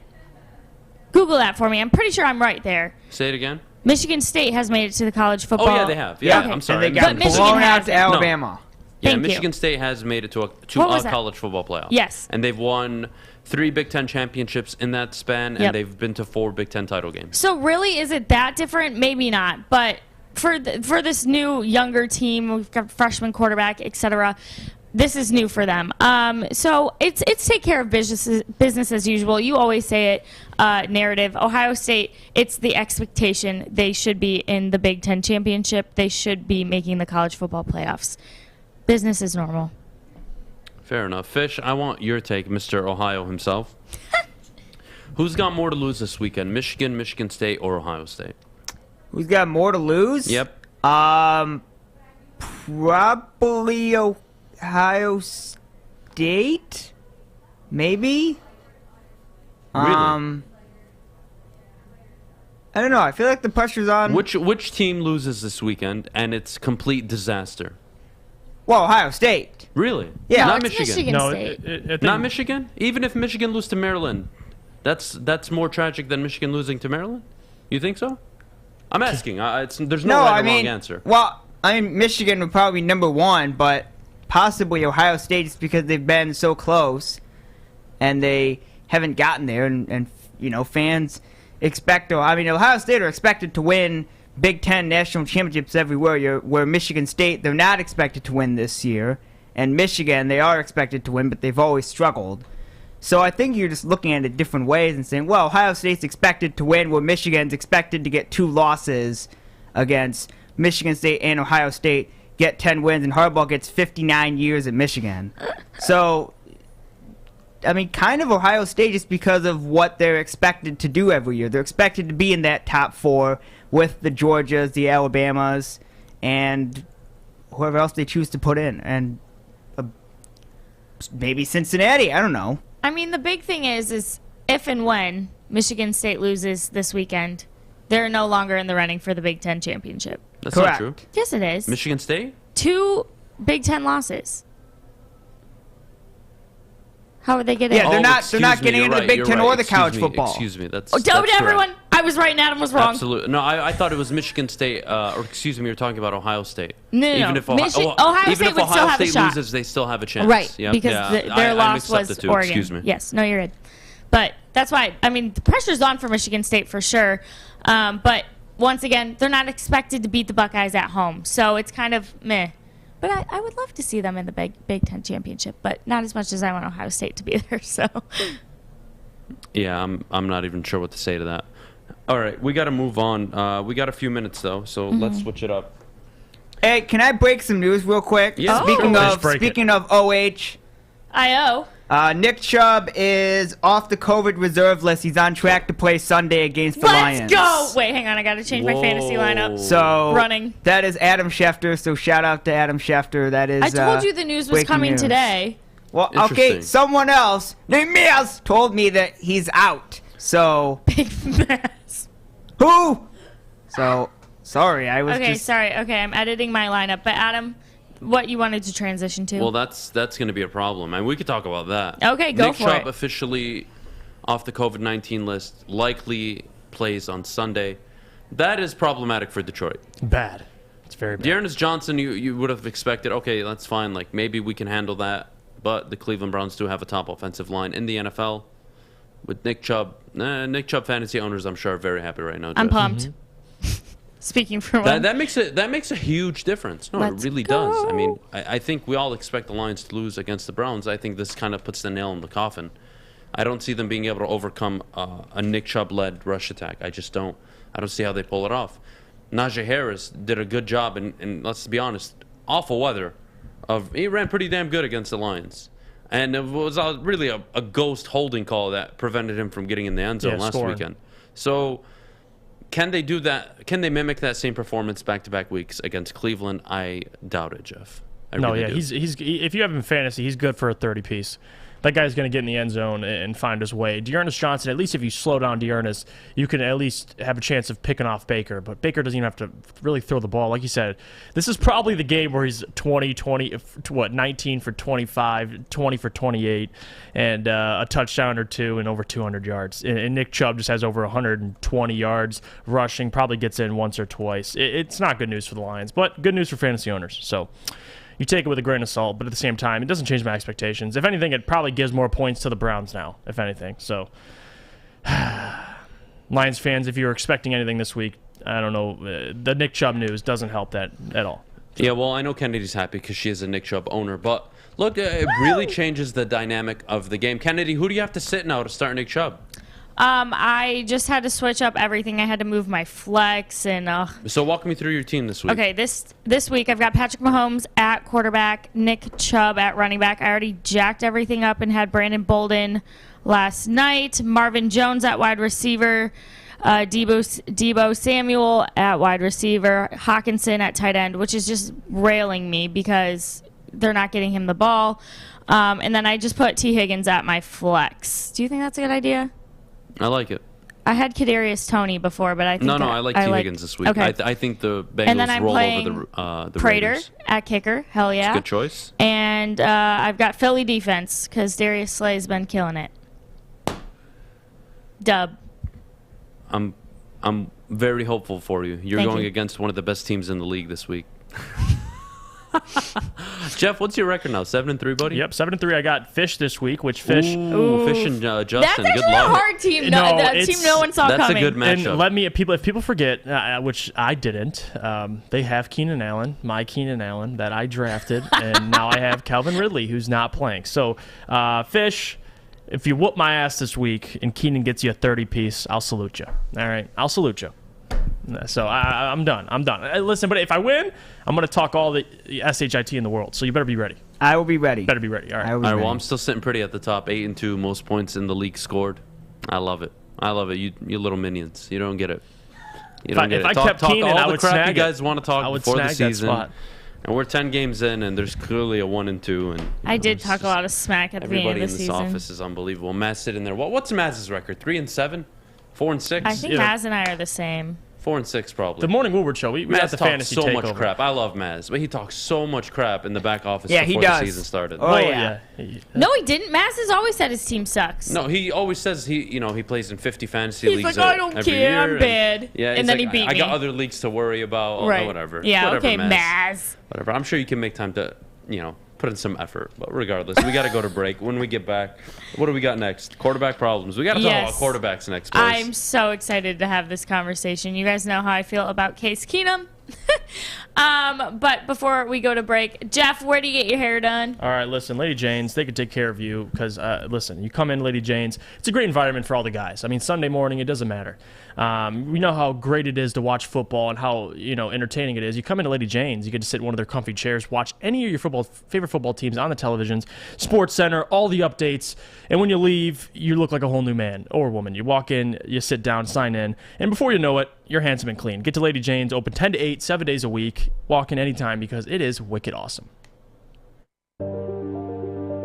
I'm looking to bring on another HVAC tech right now. We are recruiting 5 to 10 techs a month. We're looking to grow and expand. Every new tech we hire is from Northwestern Tech. The hands-on training is fantastic. They're always my first call. We love hiring Northwestern Tech grads. They come out trained and ready to work. Our program is only 10 and a half months, and our next classes are starting soon. So why wait? I'm looking to hire Hire a graduate of Northwestern Tech. Northwestern Tech. Northwestern Tech. Northwestern Tech.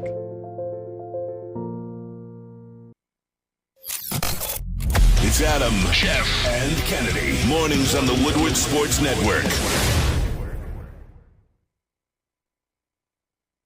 Make sure you download the Woodward Sports app in the App Store and the Google Play Store today. Take Woodward Sports with you wherever you go and listen live on your phone or mobile device.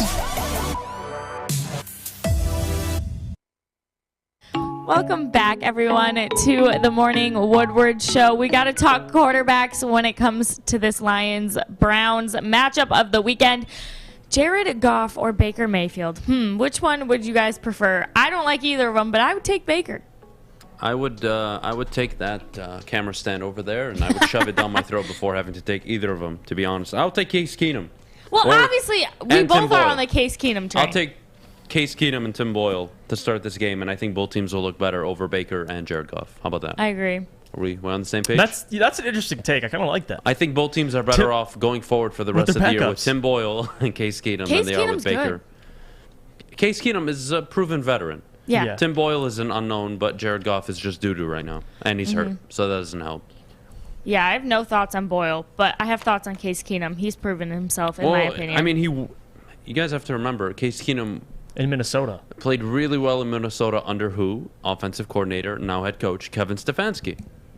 They have a relationship. He understands the system. He understands the language. It's very easy for him to just walk in and take over the offense. They're not going to miss a beat. And if you compare him and Baker's numbers, playing in a Cleveland Browns uniform this year, they're very similar. If not, I could argue Keenum's number on averages look slightly better, but it just shows that you're not getting anything more with Baker. So if you start Case Keenum this weekend, I expect you to win. I really do. And if you start Baker Mayfield, you run the risk of him throwing 2-3 interceptions and costing you a ball game. That is just the reality. And I don't think Stefanski will put him in a position to do that, but that's just the risk you run with Baker. He is extremely unpredictable. He is, a 500 quarterback at best. He's an average quarterback at best. He's not going to deliver anything special for you. And unless everything goes perfect for you, he's not going to play well. And if you're down early, he's not going to come back and help you win a football game. And if you look sluggish early on and your team is not getting momentum and you're down 10, 17, 14, whatever it may be, Baker's going to struggle to find his groove in the passing game. And that's just the reality. That's what Baker is. And I could make that same argument with Goff. Same argument with Goff. It's funny how similar they are. We had this comparison when Jared Goff, especially when the last 2 years for the Rams, you saw 22 touchdowns, 16 interceptions, had the year after that, and now looking at it, you're like, wow, they're very similar. Two guys that can lose you a game with turnovers, and they're great game managers. And at least Baker has his highs. Baker's highs are higher than Jared Goff's. Baker can get you, and a bad defense can at least get you 4 touchdowns and over 300 yards because of the run game, because of his offensive line. He's got everything going great around him. If Baker was on the Lions, he'd probably look even worse than Jared Goff does right now. But nonetheless, Case Keenum is probably definitely the better option. And aside from the Lions, probably David Blau or Tim Boyle. You're looking to move the ball. I mean, regardless, there's no talent around these guys. Like wide receivers, it's not looking good for any quarterback. But listen, I've seen enough of Jared Goff. I got my sample size.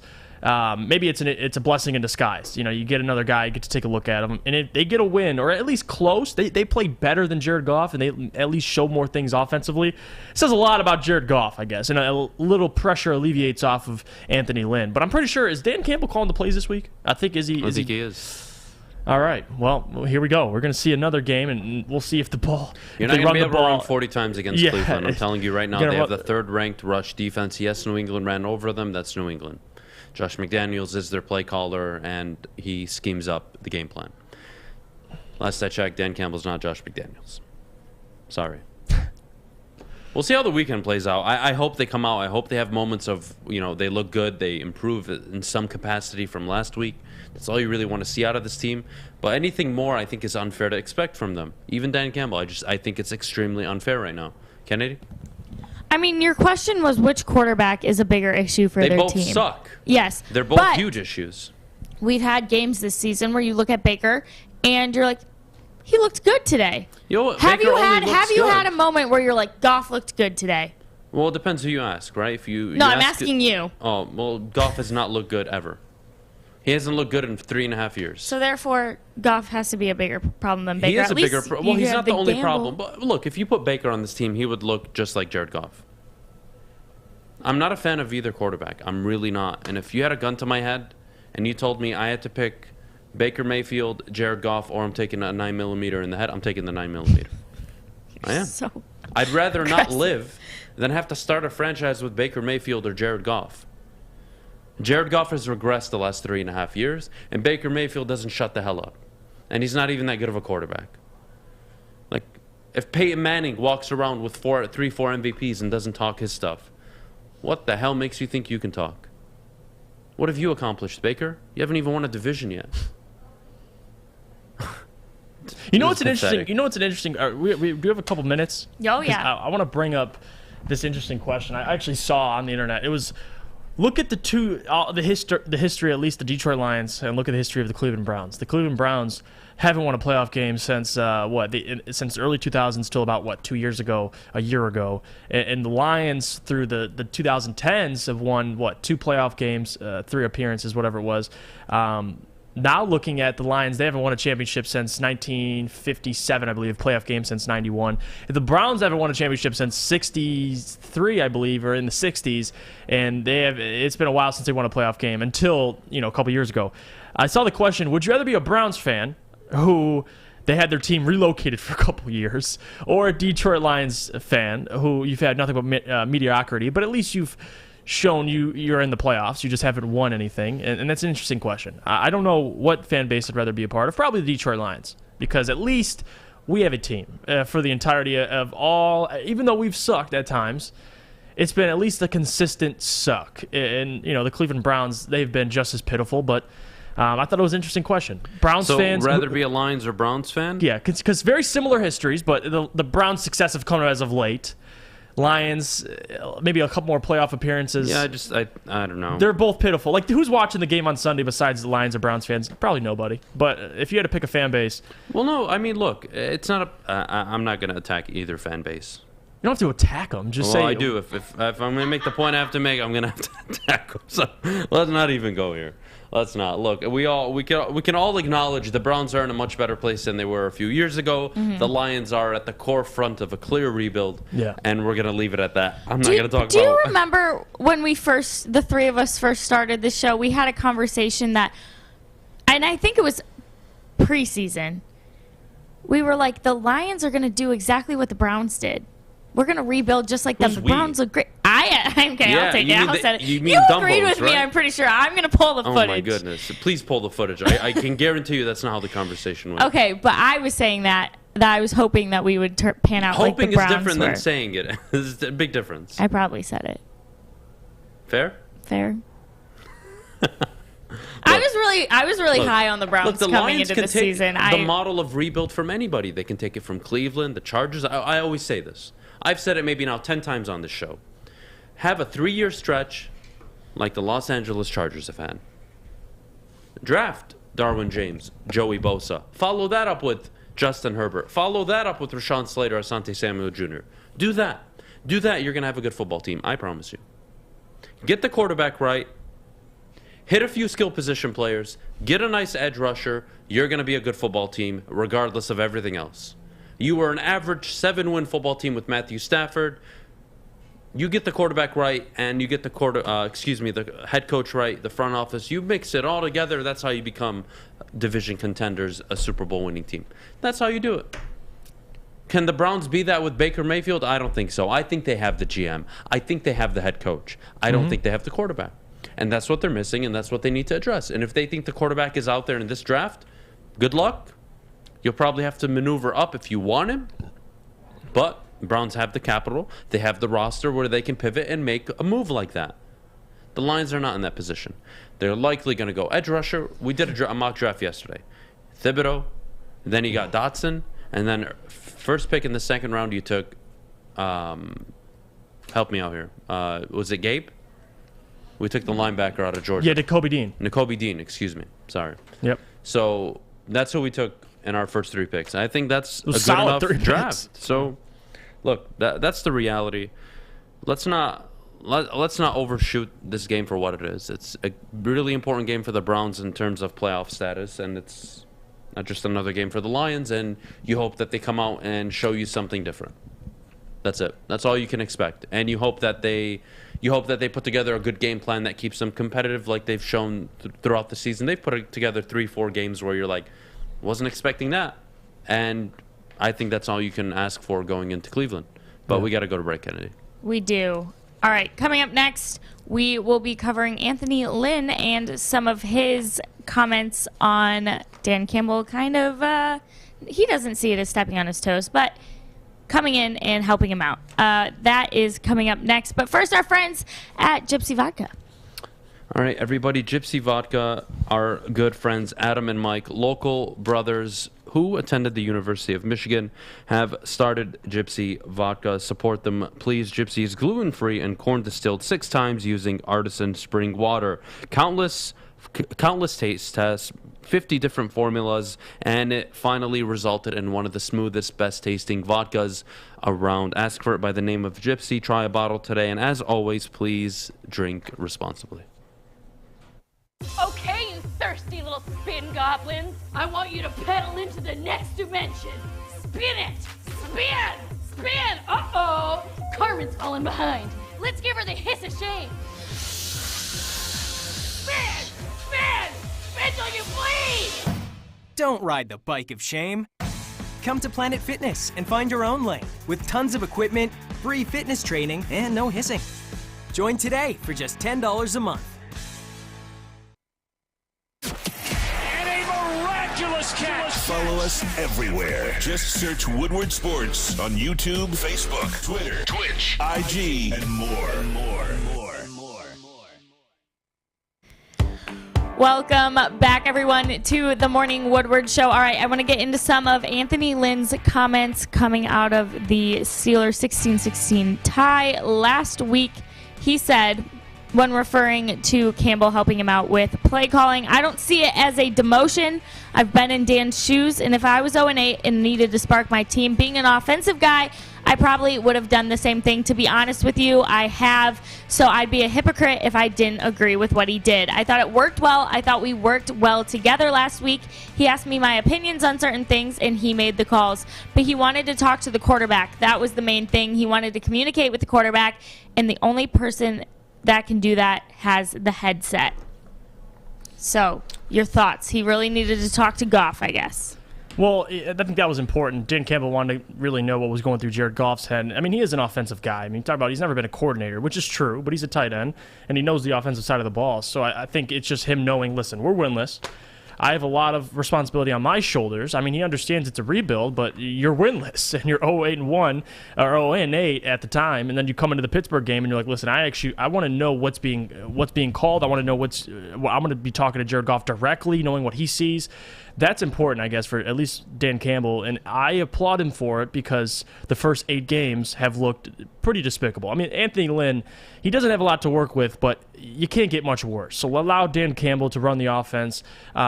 Is he an offensive coordinator for the future? No, but if anything's better than the product we've been seeing, then definitely you allow him to do that. So if Dan Campbell feels more comfortable at least communicating directly to Jared Goff, I don't know what you're going to communicate to him to make him any better, but if he just wants to be more aware of what's going on, I respect it. I mean, Anthony Lynn commented on it as well, and he said, listen, I would do the same thing. I'm an offensive guy. If I'm winless and I need to give my team a spark, I'm taking the headset as well. And so it's not Dan Campbell, where I'm not going to sit here and say, what does he think he is? He's an offensive coordinator. It's just the bottom line. It's how business works. I mean, if your business is tanking and I'm the GM, someone else is going to say, move your butt over and let me do the job because you're not doing it very well. And Anthony Lynn's still the offensive coordinator this year, but it's going to be interesting to see how he handles this. I don't remember anybody telling Aaron Glenn to scoot over so they can start talking to the defense. So it's just a quarterback thing with Jared Goff, and we'll see how effective it is. I mean, if Dan Campbell's way of coming into the headset and communicating is, listen, we're going to run the ball every down, then kudos to you. But at the end of the day, I think it's more so he just wants to have direct communication with Jared Goff, and I don't have a problem with that at all. The offense has looked poor, so if it's piss poor now, I mean, what are we doing? So it's no problem. I think it's damning on the coaching staff. I really do. We talked about this coming out of the bye week. You had 9. You've now played 9 games. And you haven't made any significant adjustments. Even against Pittsburgh, you had 2 weeks to prepare for Pittsburgh. What was the game plan? Just run the ball 40 times? Well, then your tackle, who you played at fullback, essentially got hurt. And then the run game was not effective. And what'd you do? You didn't change it up. No, you just kept running it, and you were ineffective a majority of the game after that. I don't get it. Whether it's Campbell, Lynn, I don't care at this point. When are you going to be able to draw up something that makes your players look better than what they actually are? The Lions have not done that this year outside of Aaron Glenn and the defense. That is the only side of the ball and the only part of the coaching staff you can say, you've over-delivered, you've overachieved, and I can see a future with you.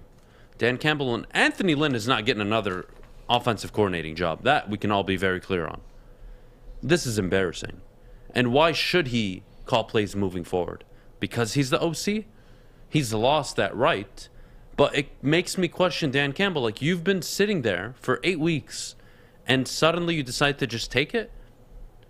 Was that the solution? Did you try sitting down and game planning him? Talk to him, say, hey, like, I think we need to be more aggressive here and pull the reins back here. What were the conversations behind the scene like? Because if you weren't doing it and then you just suddenly decided, hey, I'm calling plays moving forward, well, how does that help anybody? How does that help Anthony Lynn? I'm not sure what to expect week 2 of Dan Campbell calling plays. We'll see. We'll have fun with it. Kennedy, your thoughts on it? And really what it means for Anthony Lynn moving forward. Yeah, I was just going to ask you guys that. So a lot of people are unhappy with Anthony Lynn, rightfully so. But we've talked about it over and over again. We're going to give Dan Campbell till next Thanksgiving to make a call on if he's the guy for the job. Anthony Lynn, I think it's pretty straightforward in most Lions fans' mind. He is not the guy for the job. So with Campbell taking over, how close is he to being completely pushed out the door? You think this is it for him, Adam? Rephrase that again. Is this it for Anthony Lynn since he's taking over? This is like it's more so like a slap on the hand. I think he's done as an OC. No, I don't. I think he's done. No, I'm not saying. Listen, I think he's done as well. But this taking the play calling away is Dan Campbell gonna play call the rest of the season? I don't think so. But this stretch of games, that's embarrassing. When you make a decision, it's moving. You don't go back on these kind of decisions.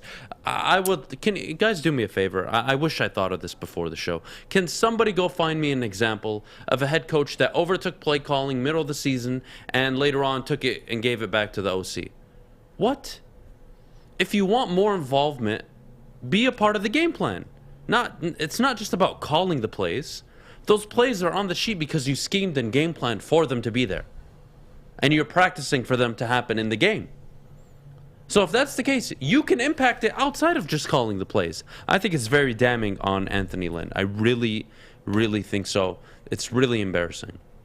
And I don't think he gets another OC job. The Lions will likely move off from him, and really that's just that's just a tough one to swallow. Your first hire as an OC, he's out year 1. And that could be an overreaction from Dan Campbell. Who knows? But that when you make a decision like that, that means, hey, I don't have confidence in you anymore. And clearly I can't help you enough in game planning for it to turn around, so I need to take over myself. Or Dan Campbell, again, is just shooting from the hip and learning on the fly. Either way, this is not good for the Lions. Either way. Kennedy? I will say, I'm reading more of Anthony Lynn's comments. He says, Dan is sharp as hell. He's been in New Orleans with a high-powered offense. He brings a lot of good ideas to the table throughout the week when he game plans. I thought he called the game last week. That gave us the best chance to win. We had to run the ball 40 times in those conditions, and I didn't have a problem with that. Did you have a problem with how much they were running the ball last week? None. No. Well, yes and no. Yeah. No, because it was effective early on, and I really liked it. And then when Nelson went down, you ran another 8-9 times, and you were averaging less than 2.5 yards a carry. What the hell are you doing? That's what. Well, and they didn't adapt, and they kept in the hurt quarterback who couldn't throw, Yep. and they didn't make any adjustments. It was like, I'm dying running the ball, and if we can walk away with a close loss, oh well. If we walk away with a win, great. If we don't and we tie, well, I can't believe we tied. Live or die. Like, by the run. This is, it's unbelievable. He was a tight ends coach. He wasn't sitting there with Sean Payton questioning him and saying, hey, I think you're doing... Like, he's not some innovative offensive mind. If he was, he wouldn't have hired an OC like Anthony Lynn. Yeah. I just... Guys, I'm at the point where... What exactly do you want from Dan Campbell? And then Anthony Lynn sitting up there and defending him. He called the game that gave us the best chance. So dumb. You're telling me you and dumb couldn't sit down for 3, 4, 5 hours? Hell, 15, 20 hours coming up with that game plan? And you couldn't call it on the sideline with Dan Campbell? Are you kidding? It's a coaching staff that really just, I feel like they're learning on the fly. Yeah. And it's really, really frustrating to watch. Yes, the roster is not any good. I totally give you guys that. But damn it, when you're a head coach, your job is to get more out of your players. And I'm not seeing it outside of anybody except Aaron Glenn. And that's really frustrating. Because I see rosters around the NFL that are as bad, if not worse, especially on the offensive side of the ball. Mm-hmm. And they still figure it out. And they still call up schemes. And they still position themselves in a way where they can win games. You controlled the clock. Congratulations. You didn't control it effectively third quarter on. You didn't. Well, and when you got the ball multiple times in the fourth quarter late on and overtime, you couldn't throw and you couldn't move the ball downfield. Congratulations. Here's my question for you, Adam. At the beginning of the season, we talked a lot about, oh my gosh, it was so scripted. They didn't move off script, and you could tell. This past week, shooting off the hip, as you're calling it. Which do you prefer? Or do you want to They're not making any adjustments. No, and that's my biggest. This is your 10th game, Always. Kennedy. Yep. You're 10 games in. You're telling me that we switched play callers, right? We gave it to the head coach now, and he didn't move off his game plan, just like Anthony Lynn did him for the previous 8 games. What? You had 2 weeks to prepare for the Steelers, and that's what you came up with? Well, Adam, we gave him the best chance. Well, they gave him the best chance early, but they were not in the game for the rest of the third quarter and fourth quarter. When Nelson went down and they weren't running the ball effectively, what did they do? They doubled down and they kept running it on third down. And they kept punting, and they kept punting, and they kept punting, hoping that Pittsburgh wouldn't score a point, which they didn't. It worked out. It's not going to work out every week like that. And if that's the game plan going into Cleveland, my goodness, I'm going to rip out my eyes. Same. Same. All right. Fish, you're going to be in the dog pound, right? You got tickets, actually. You're actually going this week, right? Yeah. Okay. Yes. Well, before you were saying you were going to the dog pound, you were just in Cleveland. Oh, well, yes, I did. For the Thursday night game against the Broncos, which they did win. Fish, can you give us your definitive who's going to win this week? Oh, boy. I don't know. I don't really have faith You think in it's this going to be Lions close, team. Fish? Yeah, I think it'll be slightly close. I'll go 30-25 Browns. Okay.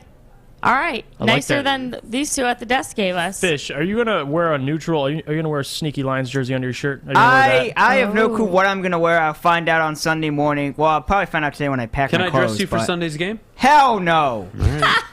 You'll get lighters thrown at you. No, I'm just going to... You're going to wear a shirt under your zip-up that says F the Browns, and I want you to go sit in the dog pound. Kennedy has a cool shirt that's Lions related. Oh, yeah. Yeah. We can't say what the shirt says on air, though. All right, you guys. Coming up next, we are going to do our mailbag segment. So make sure you're commenting all of the questions that you have for us in the chat. We will give you a hot second to do that. And while you are writing your questions, Adam will tell us about our new friends, Carpet Guys. Everybody thinking of getting new flooring all month long, the Carpet Guys are going to give you up to 60% off select flooring options. Carpet, hardwood, vinyl, and laminate, they do it all. For the best installation and a lifetime installation warranty, there's only one place to call. Our good friends at the Carpet Guys. Be wise, call the Carpet Guys at 855-4MY-GUYS. Again, that's 855-4MY-GUYS. Everybody, the Carpet Guys, locally owned, family operated. It's an absolute beautiful operation. Love the people there. Can't give them enough credit. Again, that's 855-4MY-GUYS. Whether you want vinyl, carpet, hardwood, laminate, doesn't matter. They got it. Next day installation. Carpet Guys are all about it. Hi, I'm David Hall from Hall Financial. One mortgage myth we hear all the time is having to choose between a 15 or a 30-year fixed term. At Hall Financial, we offer the modern mortgage to create a flexible term that fits your unique financial situation. Our team of mortgage experts are available 7 days a week to review your goals and customize a solution for you. Get started today with a free 5-minute mortgage review at 866-CALL-HALL or chat with us online at callhallfirst.com.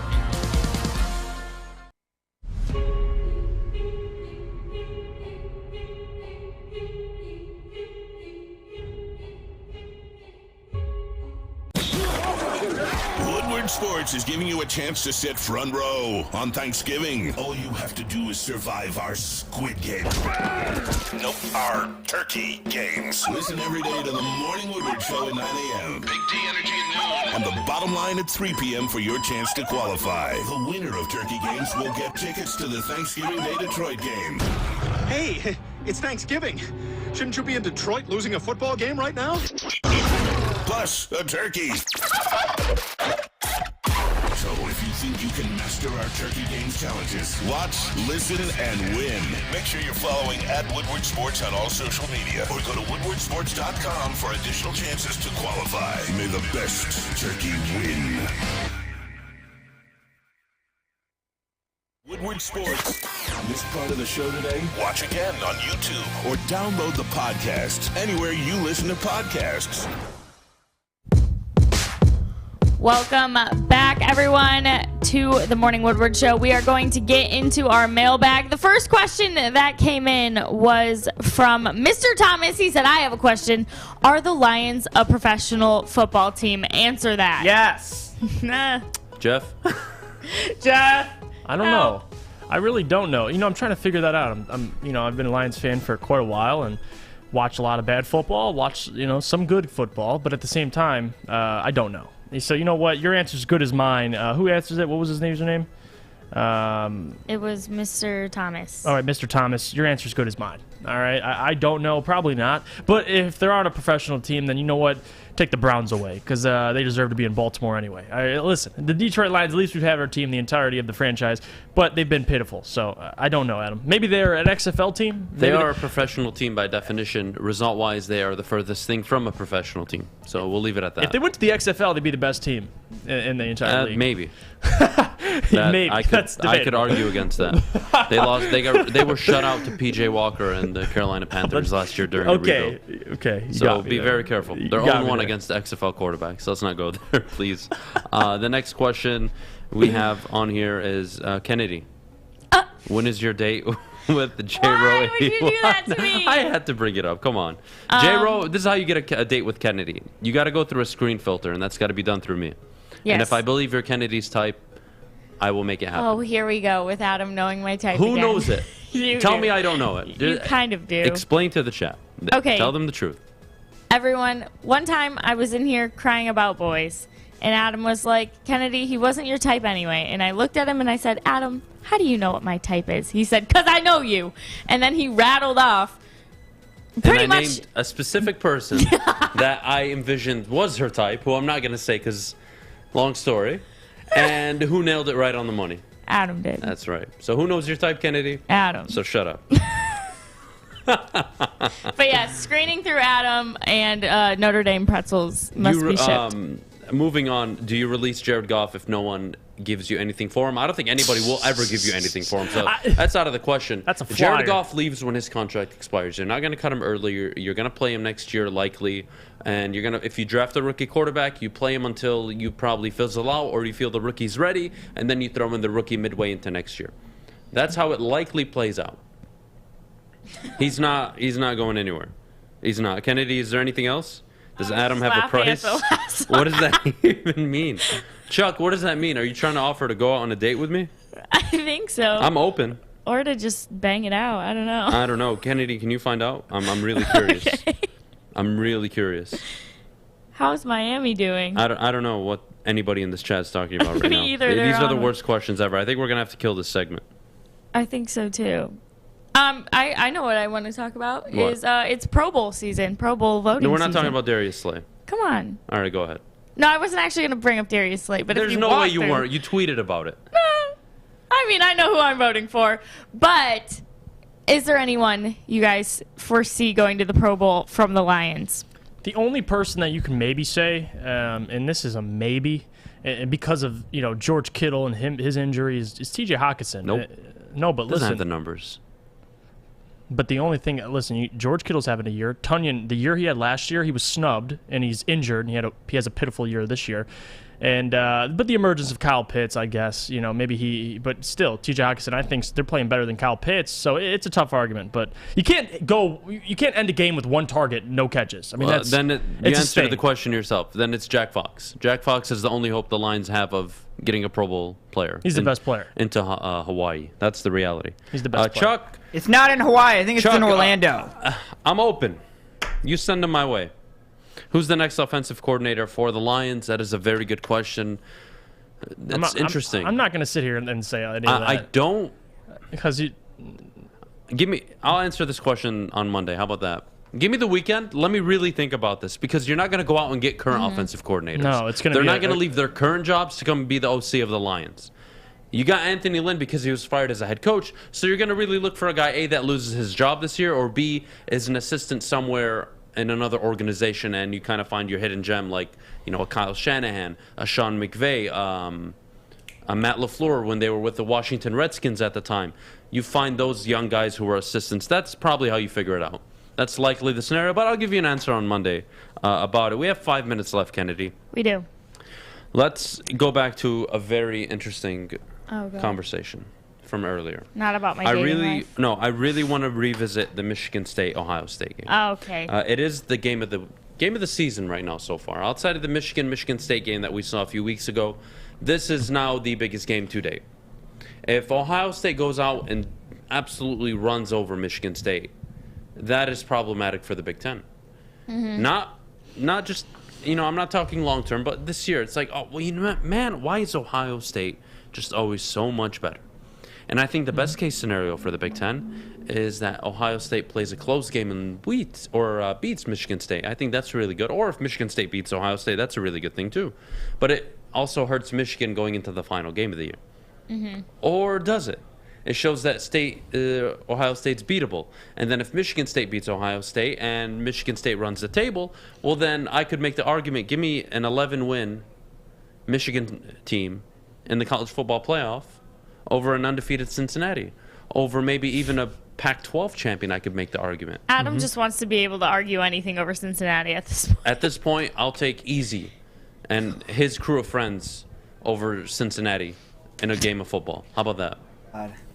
Honestly, I would find 11 guys on offense and defense. So you need to get a total of 21 guys, including yourself. What position is Easy playing? Easy's playing 22, left ding, guard, ding. D tackle. Likely, right? Easy, help me out here. Not guard. Easy can't play guard. No, I take that back. Probably center and D tackle. All right. Easy, do you have good footwork? If you do, you can play left guard. But you need really good feet to play guard. That boy can move. Easy, if you can move, you're playing guard. How about that? That boy can move. I think you can play guard. But Easy, I need 21 people with you, and I'm going to 22. get you guys scheduled a game against Cincinnati, and I bet any money you beat them. Easy would be pancaking fools. Adam, do you not know how to math? 11 and 11 is 22. You said... Yeah, including Easy, it's 22. That's why I said 21 other guys. Whatever. Come on, Fish. I want to make sure you know how to math. I know how to math. Okay. Easy. Oh, Easy, why would you play fullback? You're not going to pull a Matt Nelson on us. Just stop. We're not going to throw you in to... No, I mean, actually, that would be pretty intimidating. Easy running at fullback. But Dude, Easy That's running hilarious. at... Oh, my God. no, if you want a chance against it, I don't know. I think his strengths of the defense. Listen, you saw what he was able to do against Stick, the whole wrestling match thing. Put that man on the D line. Yeah, but that was him laying on the floor. No, I mean, no, I don't know how seriously I take that whole thing. No, like that. Look, I know in a controlled environment in jiu-jitsu, that's how it works. But like, dude, in the real world, you don't just lay down in the middle of a bar. I still think Stick should just walked around him for 5 minutes.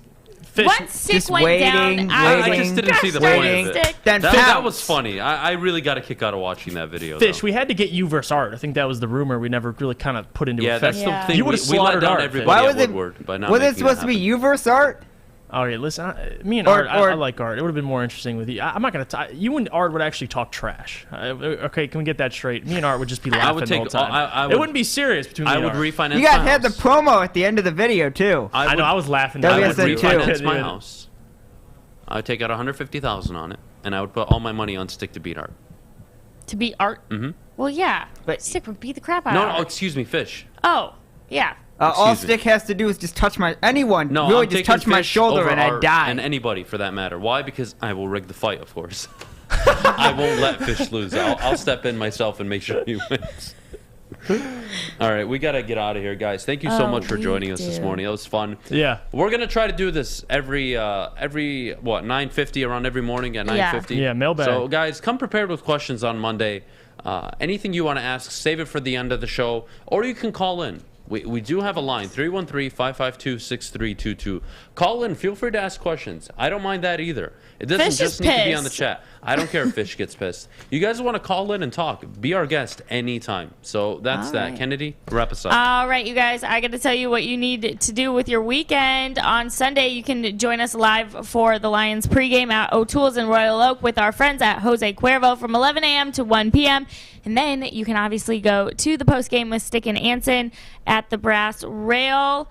for every single Lions game. They start streaming right at the 2-minute warning of every single game. There's DJs, drinks, and a Woodward VIP section with food and more. Coming up next, Big D Energy will be squad deep with Joik Bell, D-Mac, and Stick today. So make sure you stick around and give them some love. We will be back here on Monday, talk some college football and some Lions. Have a great weekend, everyone, and go Bucks.